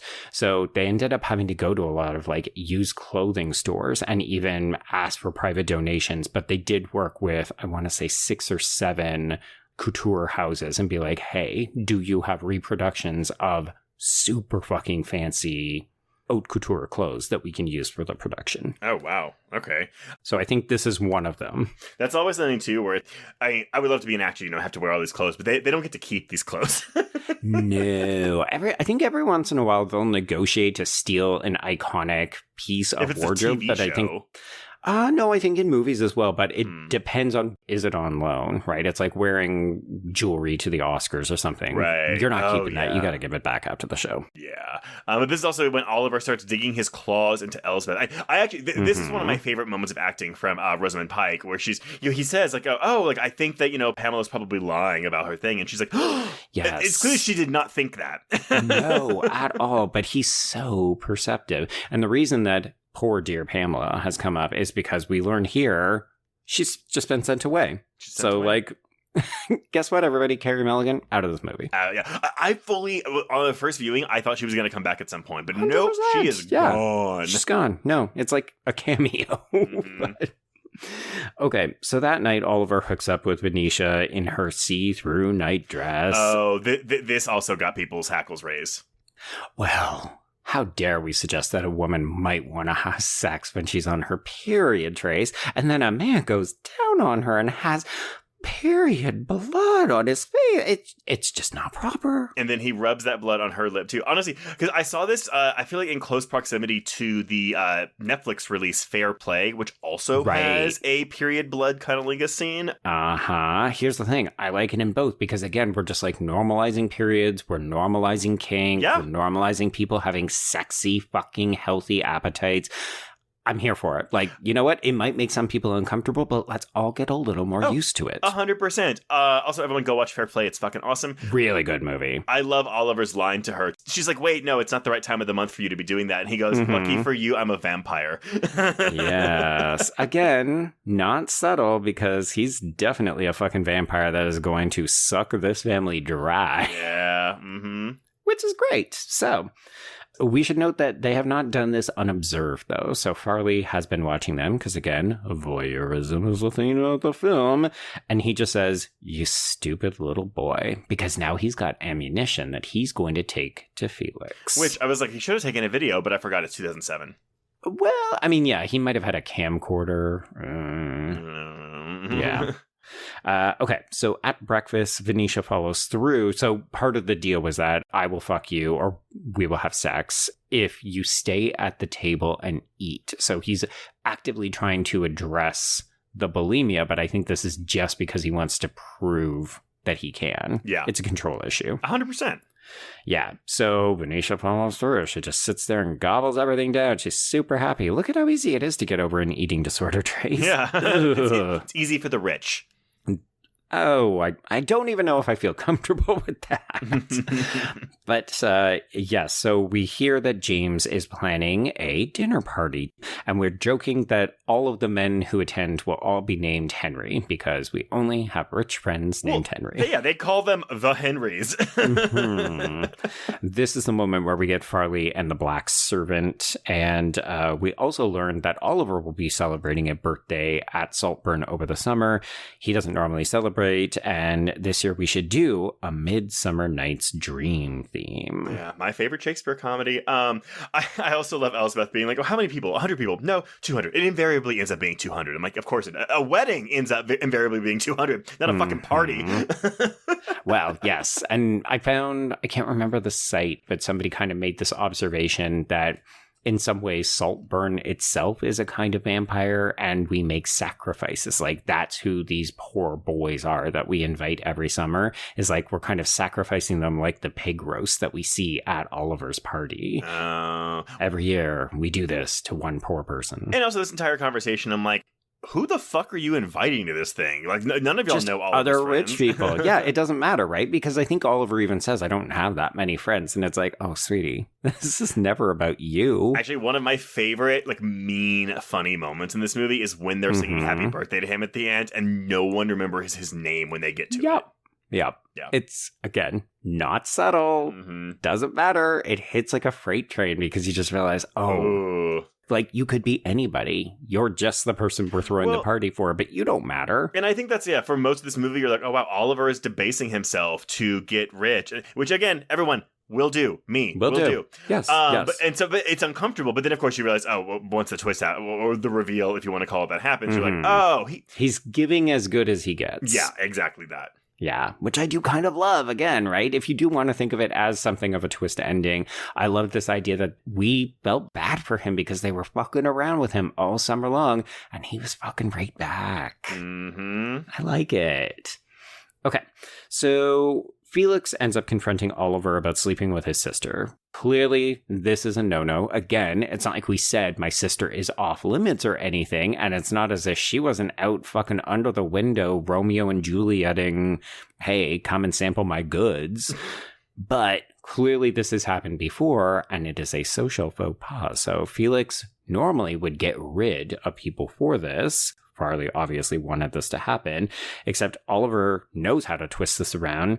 He low-key suggests that Venetia's kind of a slut anyway, so no big surprise, but then just says, oh, well, Farleigh's lying. Do you really trust him when he says this? So we're planting a wedge. Felix is really easily swayed. And he says, like, I thought we had another Eddie situation. We don't know who Eddie is, but clearly he fucked Venetia, and that was a bad thing. Yeah. But again, it's all jealousy. It's just jealousy on Felix's part.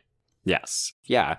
I invited you here. You are my guest, which means you are my property. You are my friend. You're not here for her. Yeah. But also, needless to say, Oliver will play it a little bit more safe, so he will now ignore Venetia for most of the rest of the film, even though she doesn't fully give up on him. Yeah, and that's why she doesn't really have much to do for the rest of this movie until she dies. Kinda, yeah, because truly her character is slutty sister, and when she doesn't get to be slutty anymore, she's just kind of on the periphery of the frame, the very small square frame.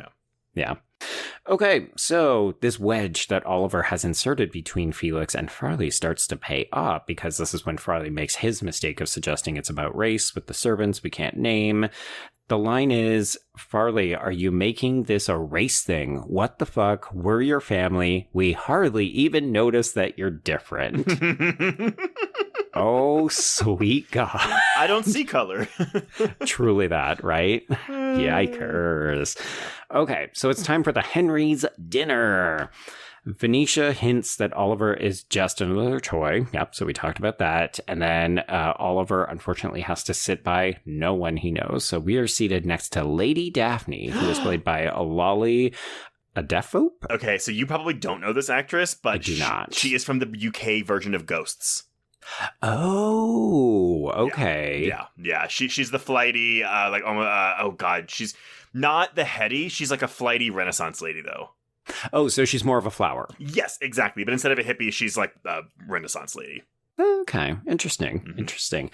What do we think of these karaoke sequences, Trace? So again, we're very much setting this 2006, 2007 because we're hearing Flow Riders Low. Should have got low. If I never hear this song again, I'll be happy with forever, because this, when I worked in weddings, this played at every goddamn wedding I ever went to. Boots with the fur. Yeah, so I knew this song. I did not know the Pet Shop Boys' Rent. Okay, which is the far more important of the two songs. So this is like what the Henrys are badly singing, and you just think, oh my God, this is a mockery. Again, these rich people are debasing themselves with common person music. And then Farleigh puts on a song for Oliver. So yes, it is the Pet Shop Boys, which, if you don't know, super fucking queer UK band. Okay. Oh my God, Trace, you're killing me. You're killing me here. I've never heard of the Pet Shop Boys. Oh my God. When we go into the whole goddamn thing about the Britpop, I was like, I have no idea what Pike is saying. Okay. Let's just say that the Pet Shop Boys, they literally wrote a queer anthem called Go West, which is all about how queer people should go to San Francisco to find their people and find safety. Huh. So huge in the queer community. No idea. Had completely oblivious. Okay. Well, needless to say, this song, it's just called Rent, but it's essentially about a rent boy. So basically what we've been joking Trey should become in this episode. Right. So somebody who attaches himself to typically an older gentleman who is going to pay for, taking them out, putting them up, buying them nice things, and so on, in order to be seen as sexually desirable, to be a more valuable commodity and that kind of stuff. So it's a financial transaction, often including sex. And for Farleigh to suggest that this is what Oliver is doing, it's very clearly, again, like sees like, you're trying to get up close and personal with Felix. And I love it, though, because the suggestion is that it is sexual. So Farleigh is seeing it in Oliver, and then Oliver is also seeing it in Farleigh. And we're starting to rib each other because Oliver even says, hey, Farleigh, get over. This is your song, too. Which I actually like that Farleigh gets up there and just like, yeah, fine, I'll sing this song. And he sings it better, too. Yeah, he does. Because he knows how to put on a show. I mean, again, Madekwe is the singer of the two. Again, as evidenced by Lurker. Folks, if you haven't seen Lurker, you haven't seen his ability to sing. Yeah. Okay, so in between this, we do play the British version of Fuck, Marry, Kill with different people who have portraits around this room. So this is Oliver and Farleigh, again, exchanging glancing verbal blows. But I love Farleigh's observation about why he would fuck Richard III, who is a less attractive one of the three options. And he says, he's so insecure, he'd put in the work. Mm-hmm. So the fact that these two will then proceed to have sex suggests that's what he thinks Oliver is. So I kind of like that, again, we're sort of suggesting, well, Oliver's too short. Like, we see Madekwe towering over Keoghan.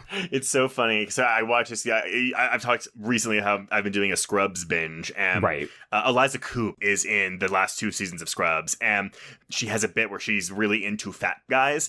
And she literally says, oh, because they try harder, because they're insecure. Right. And I'm like, oh, that's, again, just weird that I'm watching 2 different pieces of media that have the exact same, very un-PC outlook on people.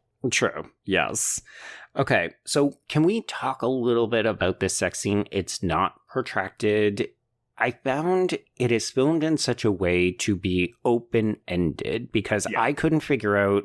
So it's Oliver sitting on Farleigh and he's reaching behind and under him. And I think you could read it as he's just jacking him off, or you could read it as he's positioning the penis to go into his ass. So, like, did you read this as hand job or bottoming? I read this as hand job, but I wouldn't close out a bottoming read. Yeah, because part of me was like, this is an easy way to get Farleigh's silence, right? As you fuck him into submission. Like, again, it's a control issue. Well, I'm choosing to believe, because again, that was an issue I had too, where I was like, okay, like, with the sexuality of the film, where it's like, okay, it's not really that graphic. Why are we not just showing this sex scene? But then I believe then Fennell's probably saying, well, no, I'm leaving it ambiguous. Yeah.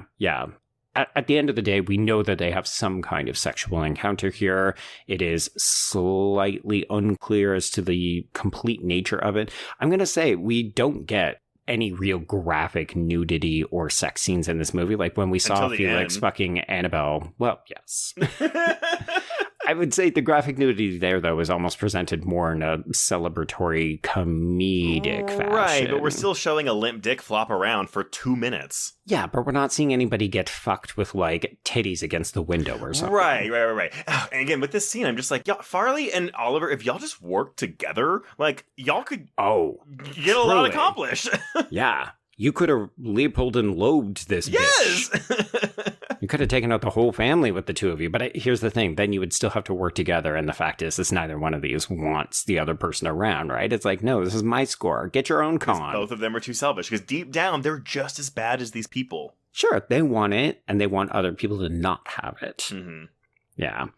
Okay. So I do love this. We basically fuck Farleigh, and you think, okay, well, maybe they've come to some kind of understanding, or like maybe they fucked out their issues. Literally the next morning, Farleigh is being escorted out because in the night, he did this random thing where he stole from the family and tried to pass it off to Sotheby's. Why would he do that? Of course they would have gotten the phone call, and you're just like, duh, because he didn't do this. Yeah, and this was obvious to me. But again, I was like, okay, yeah, he's acting in the moment. I thought I was watching the evolution into Tom Ripley.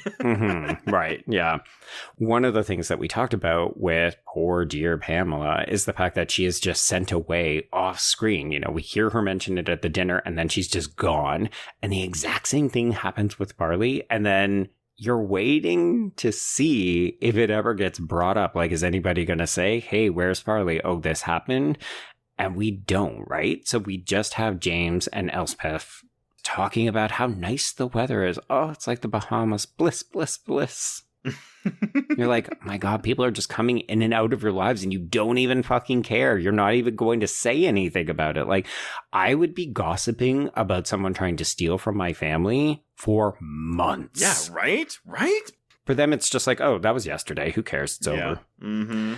So this is also where we learn two different fun factoids. So one is that Elspeth believes that Common People is about her. So Pulp's Common People, very famous band. They had a couple of significant hits. Common People is their most famous. So the idea that this bitch thinks that song is about her is hilarious. Yeah, I went on I swear to God, a 10-minute Google rabbit hole where I was like, wait, is the song Common People or is the song Pulp? Like, what is it? I had no idea. The band is called Pulp and the song is called Common People. Yeah, I got it. But again, her line of dialogue, but she's talking about the song, she's like, oh, she came from Greece. She had a thirst for knowledge. It couldn't have been me. I've never wanted to know anything. You know what? At least she acknowledges it. But yeah, in this exact same bit of dialogue, right? So as she's saying, Common People, song about me, she says, oh yeah, by the way, Pamela is dead. And then she says, she'd do anything for attention. Bitch, what? See, I think that's like, I wanted... I was like, Oscar nomination, right then and there. I wanted more humor like this. And the fact is that most of this kind of humor just comes from Elspeth. And I kind of wanted that from more of the film as a whole. I think this is the genre line that we're straddling where we don't want to go too far into comedy because at the end of the day, really, it's more of a satire. So it has to have a darker bite to it. And maybe you're wishing that some of that darkness had a bit more bite or that this was being played more as a comedy. Yeah, I think you're right. So then even to my final rating of the film, it's like, okay, well, am I rating it because it's not the film that I want it to be? Kinda. Mm-hmm. But also you could just say, I can see why this is maybe working for other people, but it's not giving me the things I want. And you know what? That's also kind of fair. Like, it's not the most critical way to approach a film, but at the end of the day, when you get to rate it on your own personal letterbox. That is true. Yeah, it's your decision. If I was writing for Variety, I'd be a bit more generous with it. Because there you go. At the end of the day, I do think the film is accomplishing what it sets out to do. Yeah, it's just not exactly your cup of tea. Yeah, it's not my flavor. Yeah. Well, maybe you should go and seek out Annie and see if you can get a different flavor. Okay, so there is this brief unspoken about moment where Oliver tries the handle on the bathroom and discovers that Felix is in the bath, but he has locked the door. Yeah. So we're led to believe that maybe he saw Oliver slurping his bathwater? I think it's either that or he's uncomfortable with some of the sexuality that Oliver is now starting to give off. Like, we haven't really said anything, but in virtually every scene where Oliver and Felix are together, Oliver is always just staring at Felix. Yeah. There's so many shots of just Barry Keoghan looking like he wants to ride Jacob Elordi all the way until dark. Yeah, there is a palpable sexual tension into all of the scenes where they're paired together. Yeah. It's going to climb him like a tree because Jacob Elordi is also super tall. He is very tall, yeah. Okay, speaking of, actually, this is where we get this kind of fantasy montage of Felix posing provocatively in his swim trunks, and I think we're led to believe that these are almost taking place in Oliver's memory. Like, when I go to my happy place, I picture Felix in his swim trunks. Right, yeah. Okay, Trace, it's time for a birthday party. So we're into the climax-ish of the movie. So before we can get to A Midsummer Night's Eve, we will have to drive Oliver home. It's Felix's surprise for Oliver, and this is where we get confirmation, oh, bitch, you've been lying, and I found you out because his father, Jeff, who is played by Sean Dooley, is alive, and his mother, Paula, who is played by Dorothy Atkinson, is not a drunk. And also we think things like, apparently Oliver is on the rowing team and he's top boy in their class or in their year. Yeah, this is actually my favorite reveal in the film. I actually prefer this to the, Oliver orchestrated all their deaths reveal. Okay. If only because it's like, again, when we pull up to this house, like you expect, based on the story he told, like, okay, he's going to live in like, a cheap, poor looking house. And you pull up and it's like, oh, this is actually totally great. Fine. It's middle to upper middle class. And we're comfortable. So unsatisfied with it that he's going through this whole debacle. Yeah. And here's the thing, right? If he was going to a quote unquote regular college or university, like if he wasn't going to Oxford, maybe he wouldn't have these kinds of ambitions. So you very much get the impression that he's entitled, right? He thinks because he's going to this kind of school, he deserves to have certain types of friends, not shitty math guy. I want my Felix. I want the upper crust. I deserve the money and the power and the prestige. And also, I guess, too, like the rich people, this is also like poor to them. Like he's like living in squalor, basically. Even though Felix does say, oh, this is nice. Look, your mom's really turned things around. But I can't tell if he's being patronizing or not until he walks in the door. This is an element of Elordi's performance, and Felix is trying to keep everything controlled under the surface. So he's being polite to Oliver's parents as we're going through this whole charade. And then we smash cut to them in the car driving back to Saltburn, and you can tell that Felix is so fucking pissed. Like, I can't believe I have been lied to this entire fucking time. I kept it together for you there. Our good graces are over. But here's my question to you, though. Is he mad because Oliver lied to him, or is he mad because Oliver's not as poor as he thought he was? Yeah, you don't fit the bill of the kind of guy that I bring back to Saltburn. You're not my charity case. What the fuck? Yeah, like I wasted my summer on you. Yeah, I could have picked another Eddie. Oh, wait, that guy fucked my sister. Some other guy. Yeah. Yes. Yeah. Yeah, I do love this idea too. This I saw people raise as a kind of critique, which I don't agree with, but several folks online were like, well, why does Felix bring him back? Like, why does he not just leave Oliver there and be done with it? Then nobody would have died. And it's like, have you been watching the movie? It's reputational. Obviously, Felix can't acknowledge that he's been duped by this commoner. He's going to bring him back because he's the quote-unquote guest of honor, even if nobody knows who he fucking is. We have to still go through the ritual Wicker Man sacrifice of this fucking party. Decorum must be upheld. Yep. So, yes, we drive him back, but the idea is that as soon as the fucking party is over, you are out of here. So, everybody put on your costumes because we're going to play Shakespeare for the night, but also don't talk to me, I'm getting drunk. So, let's talk about some of these costumes, shall we? Okay. We've got Oliver wearing this white open blazer and horns. Like stag horns. Yes. Okay. So you mentioned that you know Midsummer Night a bit better than me, so I'm curious to see if you have a different reading on this. I went to Reddit, and I found someone who suggests that this costume is a kind of amalgam of a bunch of different types of characters from the play. So we haven't spoken about it, but there is a giant minotaur at the middle of the maze, so the horns evoke the minotaur. We also have him fitting the changeling boy from A Midsummer Night's Dream. He's also a little bit of Puck because he's obviously mischievous. I was going to say he's the one who's sure. fucking everything around. Yeah. But then some people also suggested that he is Oberon because he's the person who will stop at nothing to get everything that he wants. Oh, and he's the king of the fairies?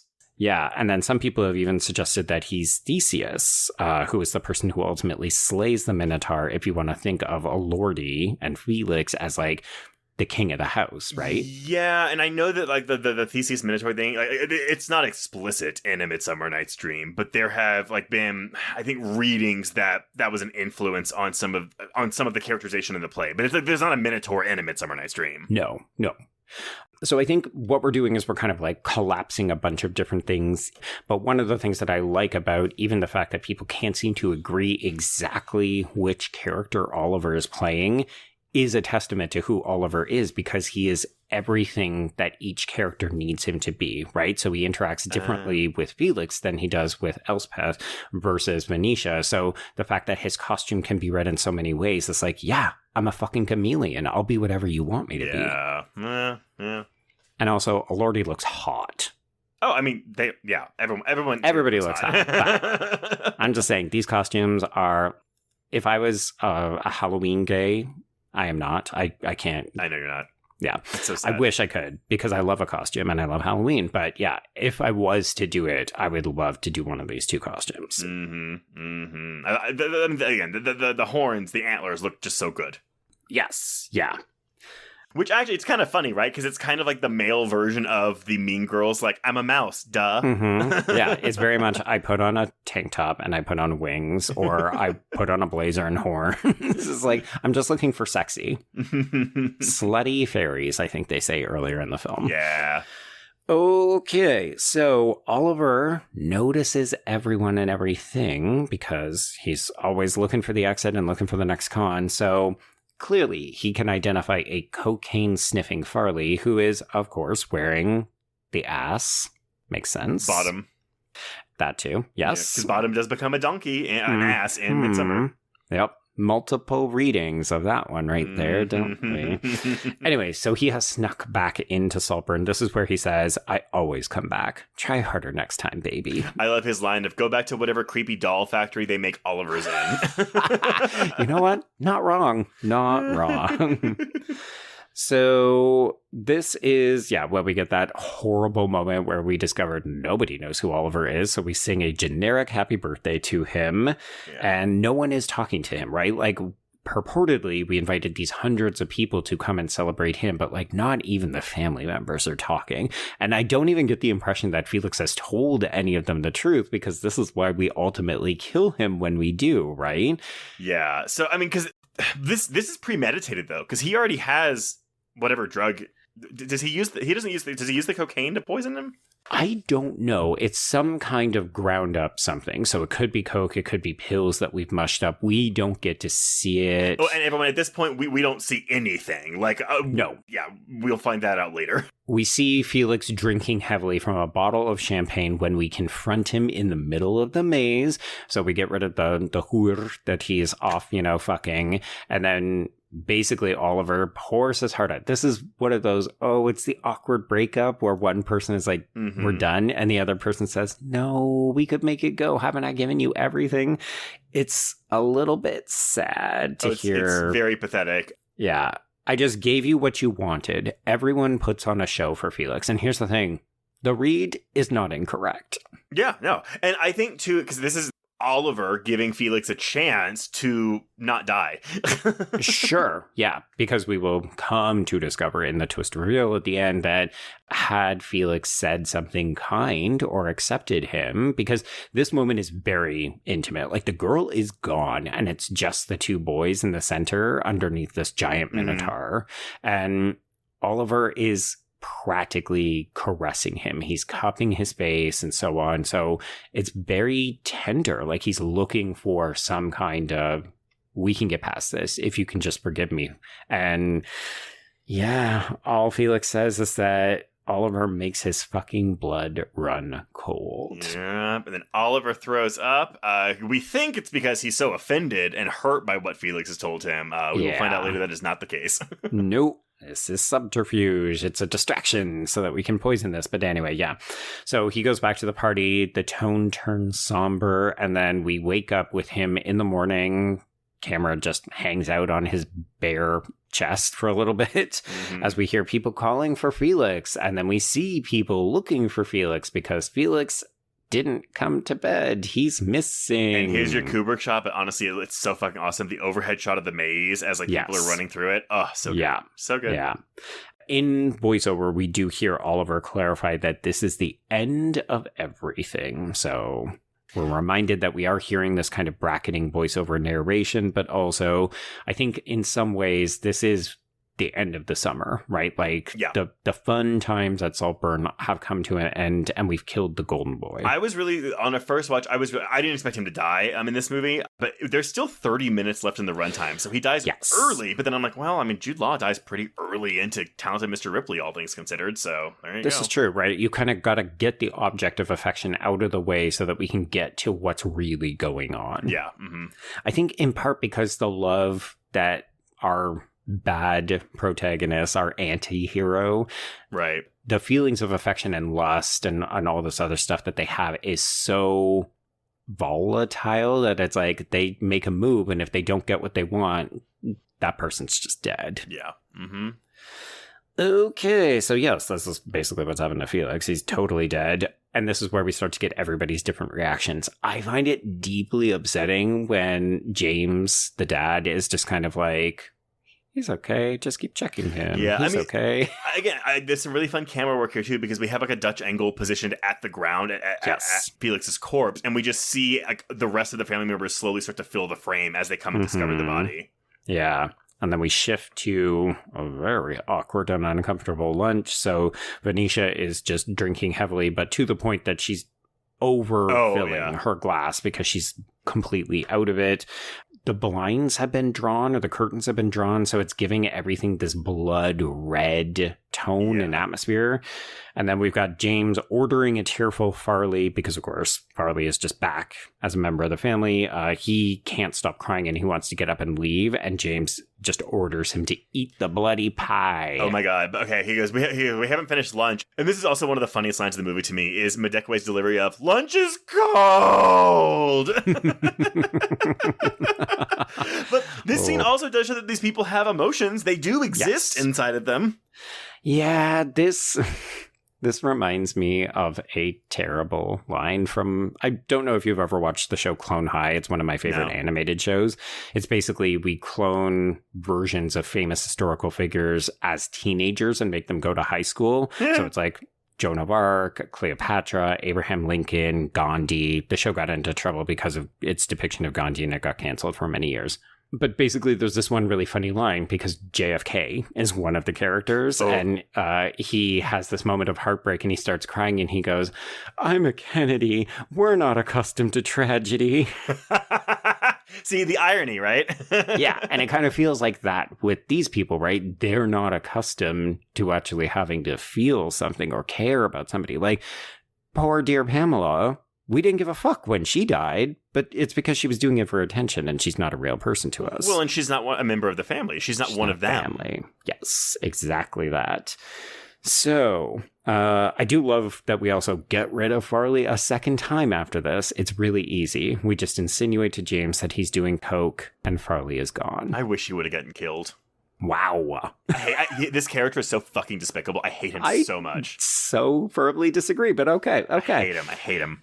So now it's just Oliver and the family. So we get this intimate funeral in the rain. Everybody is very upset, but clearly Oliver has ingratiated himself into this. And then when everybody leaves in the rain, we pull down our pants and we just have a good go at the soil.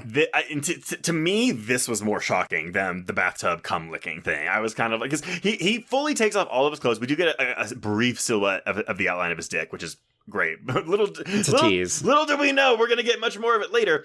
But yeah, he full on just starts humping the dirt over Felix's grave. And I was like, this to me is more shocking than the bathtub. I think it's just so unexpected because we kind of anticipated when you watch someone masturbate, you know, we've seen enough movies where you see somebody maybe start to touch themselves because they're turned on. There's nothing particularly erotic about a grave, so you're not exactly expecting Oliver to do this. And he's crying badly while also fucking the grave. So you're just like, oh, it's a lot of emotions. And that's the thing. He did really love Felix. He did. Yeah. And again, I just wonder, like, so is it at this point, or is it when he killed Felix? He's like, I'm going to take down this entire... When does he decide, I'm going to take down this entire family and kill everyone? Yeah, or would he have allowed this continue on? Maybe he would have taken Felix's spot as the son of the family, except, you know, people start to say terrible things because the next big scene, Elspeth really wants him to stick around. So he's like, cool, this is totally fine. But when he goes to Venetia in the bath... she's not so nice to him. Yeah, this is Venetia's big moment of the movie. And she basically tells him, like, mocks him, tells him, oh, James calls you Spider-Man because you're always skulking around. I'm sorry, really quick, though. I do love what font did you choose for his grave? And they picked Times New Roman. Oh. The most boring fucking font in the world. Say, these basic-ass rich people, they don't even have any creativity when it comes to the font. Their second choice is probably fucking Arial. Right, yes. But anyway, so Venetia is like, she is done. I mean, she really calls him out for everything, but it's so patronizing. A disgusting little nobody. And my favorite is, you ate him right up and licked the fucking plate. Yeah. And I just put in brackets, or the bathwater. Yeah, absolutely. And again, does he decide to like coerce her into suicide in this moment, or did he go into the bathroom planning to do that? Yeah, so again, that's not what we see. We just see them lean in like they might kiss, but we can understand that it's probably hatred. She vehemently hates him. And then we just cut from them to just an overhead of her in the bath, and she's completely bled out. I wrote in my notes, great tableau of her corpse, though, because, like it's like just the top of her white as snow head in this bloody bathtub. It's a really, really great tableau. Yeah, and folks, if we have art history majors among the listeners and you want to come and tell us, oh, this is actually based on a famous Renaissance painting or something like that, I would not be surprised. Oh, yeah, absolutely. Okay, so we have now lost 2 children, so we're going to do the Caton rock ritual thing. Sure. Write the name on the rock, throw the rock. This is where James politely asks Oliver to leave, but Oliver insists that he's going to stay on for Elspeth. And when James realizes that Oliver won't go, he tries to bribe him. Question, do we think Oliver took the payout and this is why he leaves? Or do you think it's, oh, Duncan's escorting you to the front door like we did with Farleigh? I think it's the former, but at the same time, it's like, okay, so is this the long con where he's like, okay, cool, I'm going to wait. I'm hoping that James is going to die. And then I'll go and get Elspeth, because that is what happens. Yes. But I mean, it's what, 15, 16 years later? So it's like, did he get enough money? Yeah, like the suggestion is that he's doing well enough because, when we sort of pick everything back up, we have Oliver meeting, coincidentally, Elspeth in this coffee shop just as he is reading the obituary for James. So he waited out James's death. He couldn't find a way back in to actually get this guy gone. So we waited. Guess the money was good enough, or we found some other things. Maybe we killed other families in the interim. But here's Elspeth. We recognize each other. He looks so grown up. And, don't hate James. He was grieving at the time. Oh, I love her talking about James's death. I was surprised he waited so long in a way. The last good line. She's so... Is it callous? Is it naive? Is she just completely out of touch with everything? It's all of the above and maybe none of the above. And I love how Pike just lets you interpret this. Like, is she a flighty fucking idiot, or is she the cruelest, meanest bitch in town? So I actually think, Joe, that she is the most innocent out of these people. Not because the things she says aren't horrible. They are. Okay. But I do think she's legitimately naive. I don't think she's calculating. Interesting. I've seen people refer to her as like the Wicked Witch. She's the queen of all of this, and she's so cold and calculating. I mean, I think she is. I mean, when we're talking about poor dear Pamela, I think she is. But I still think she's the stupidest out of all of them. Okay. I mean, she definitely describes Felix as... I can't remember the exact line, but she says he's too trusting. And I think you're meant to believe that she falls into the same category. Like, she does not suspect that she is inviting death into Saltburn when she says, neither one of us are happy. Why don't you come back with me? It's like, oh, bitch. No, you just opened the door to this guy to murder you. Which I get. Okay, because we literally just cut and she is on life support. It is wild. Okay, is this not a cop-out? And obviously the movie's running long. We're past the 2-hour mark. Yeah. I, for sure, remembered that we got to see him do something to her. And the insinuation is clear. It's not like I needed confirmation. Oh, he obviously did this to her because she is alive and kicking in this coffee shop. And then she is on fucking life support, completely comatose. So he clearly poisoned her or staged an accident or something. Yeah. But like the fact that we don't see it, it's a little frustrating to me. I think the exact same thing. And I do think the point is, I mean, I do think the reason is because, we're already past the 2-hour mark. It's It's obvious. Could be indulgent. But yeah, I'm like, yeah, but I want more Rosamund Pike. I want it. Yeah. I want to see her fall for this. Like, it's him asking her to get a tall book off a shelf in the fucking library and just kicking the ladder out from under her or something. Even if we do it as a montage of just like, oh, here's like the month that he was with her and then it ends with, him causing this. I'm like, just give us, I don't know. Maybe if there was a fucking Blu-ray, we'd have a deleted scene. Right. Fucking Amazon. Anyway, okay. So this is when we realize, oh yeah, the voiceover narration that we've been hearing the entire movie is actually just Oliver telling all of this to this comatose Elspeth. And then we get the flashbacks of all the different things that he did. So start with puncturing Felix's tire at the beginning, sleeping with Farleigh to get access to his phone, waiting at the coffee shop for Elspeth. As we see the I Love Him montage that opened the movie again, we also see that Oliver poisoned Felix's booze, so the champagne bottle, and then he left razors for Venetia.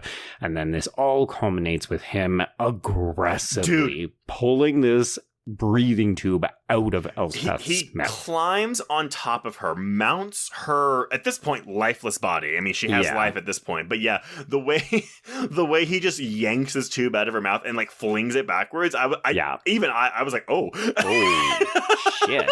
That is cold. But he says, I loved him. He's telling all of this to Elspeth. And I'm just like, oh, I wish she could... I really wish she could hear this. Honestly, I wish that her eyes were open and we could see her hearing this. But like she's paralyzed, but she still understands it. Yeah, but he says, I loved him, but sometimes I hated him. I hated all of you. And you made it so easy. Spoiled dog sleeping belly up. No natural predators. Well, almost none. Yep. All right, so Oliver has won. He is alone in this enormous house, and we track through the empty house. It's like a long take of just going through the various rooms as we hear Sophie Ellis-Bextor's iconic dance bop, Murder on the Dance Floor, and Oliver dances naked in celebration. Because she signed over everything to him. He owns all of this now. He has everything he wants, and I think it's bold, too, that we don't even have, like, an instance of, oh, like, he's got it all, but he's alone, Like, there's, like, a tinge of sadness. No. Oh, no. He is celebrating his dick off, literally. Well, not literally. He doesn't cut it off or anything. Oh, right. I'm using literally wrong. That's such a me thing to do. Come on. We didn't talk about it, and I feel like people will probably want us to at least mention that there was this kind of... almost like a weird effigy of the family as a toy that Oliver took notice of when he first came into Saltburn. So it's like them with like kind of dancing figurine bodies, marionettes maybe, like an Andy and... Oh, yeah. But he ends this naked dance with that single piece left on this table, and he kind of flicks it, and then that's the end of the film. So it's basically, I played you like toys or dolls or marionettes, and I got what I want. Yep. And that's it. He won. That's it. Dance party. Dance party. Yeah, I mean, again, not a bad movie. It's not one I really want to revisit very much. My God, this is like a 4.5 out of 5 movie for me. I have such a blast rewatching it and unpacking it and just being like, you know what? I love a little be gay, do crimes kind of film. Sure. Absolutely. Yeah, maybe it is. I want more bite. I want a little bit more of a bite. I want it to be a little bit more of a comedy than a satire, I guess. Right. Maybe. Okay. Yeah, that's fair. Yeah. All right, everyone. Well, before we announce what we're covering next week, some quick housekeeping. If you want to get in touch with us, you can reach us on Blue Sky and Instagram at HorrorQueers. Shoot us an email at horrorqueers@gmail.com. Find us on Letterboxd to keep track of all the films we've covered. If you want to chat with other listeners, please join our Horror Queers Discord. That link is in the show notes. If you have a moment, please rate and review us on Apple Podcasts or Spotify. And to get more content, including ad-free main feed episodes, please support the show by becoming a patron at patreon.com/horrorqueers. If you subscribe today, you'll get 494 hours of Patreon content, including this month's new episodes on Hannibal Season 3, Episodes 5 and 6, Backrooms, Passenger, Leviticus, a brand new audio commentary on the original Scary Movie, and the return of our requel tier as we begin coverage of the Vampire Lestat. Yes. But Joe, what are we talking about next week? Okay, the month configuration is a little bit weird, so technically next week is our last episode of June, and we're gonna celebrate by going a little bit old school, so pick up that axe, because we're gonna talk about Homicidal. I've never seen this movie. Me neither. Okay. Yeah, William Castle. Mm-hmm. Yeah, which, guess what? Haven't done one of his before either. Never done one of them before. I've seen Straight Jacket with Joan Crawford, but yes. Yeah. Either way, I'm really excited because yay! Education. Cool movie. All right, everyone. Well, until next time, we can cross out Saltburn. Indeed. And cross out horror queers.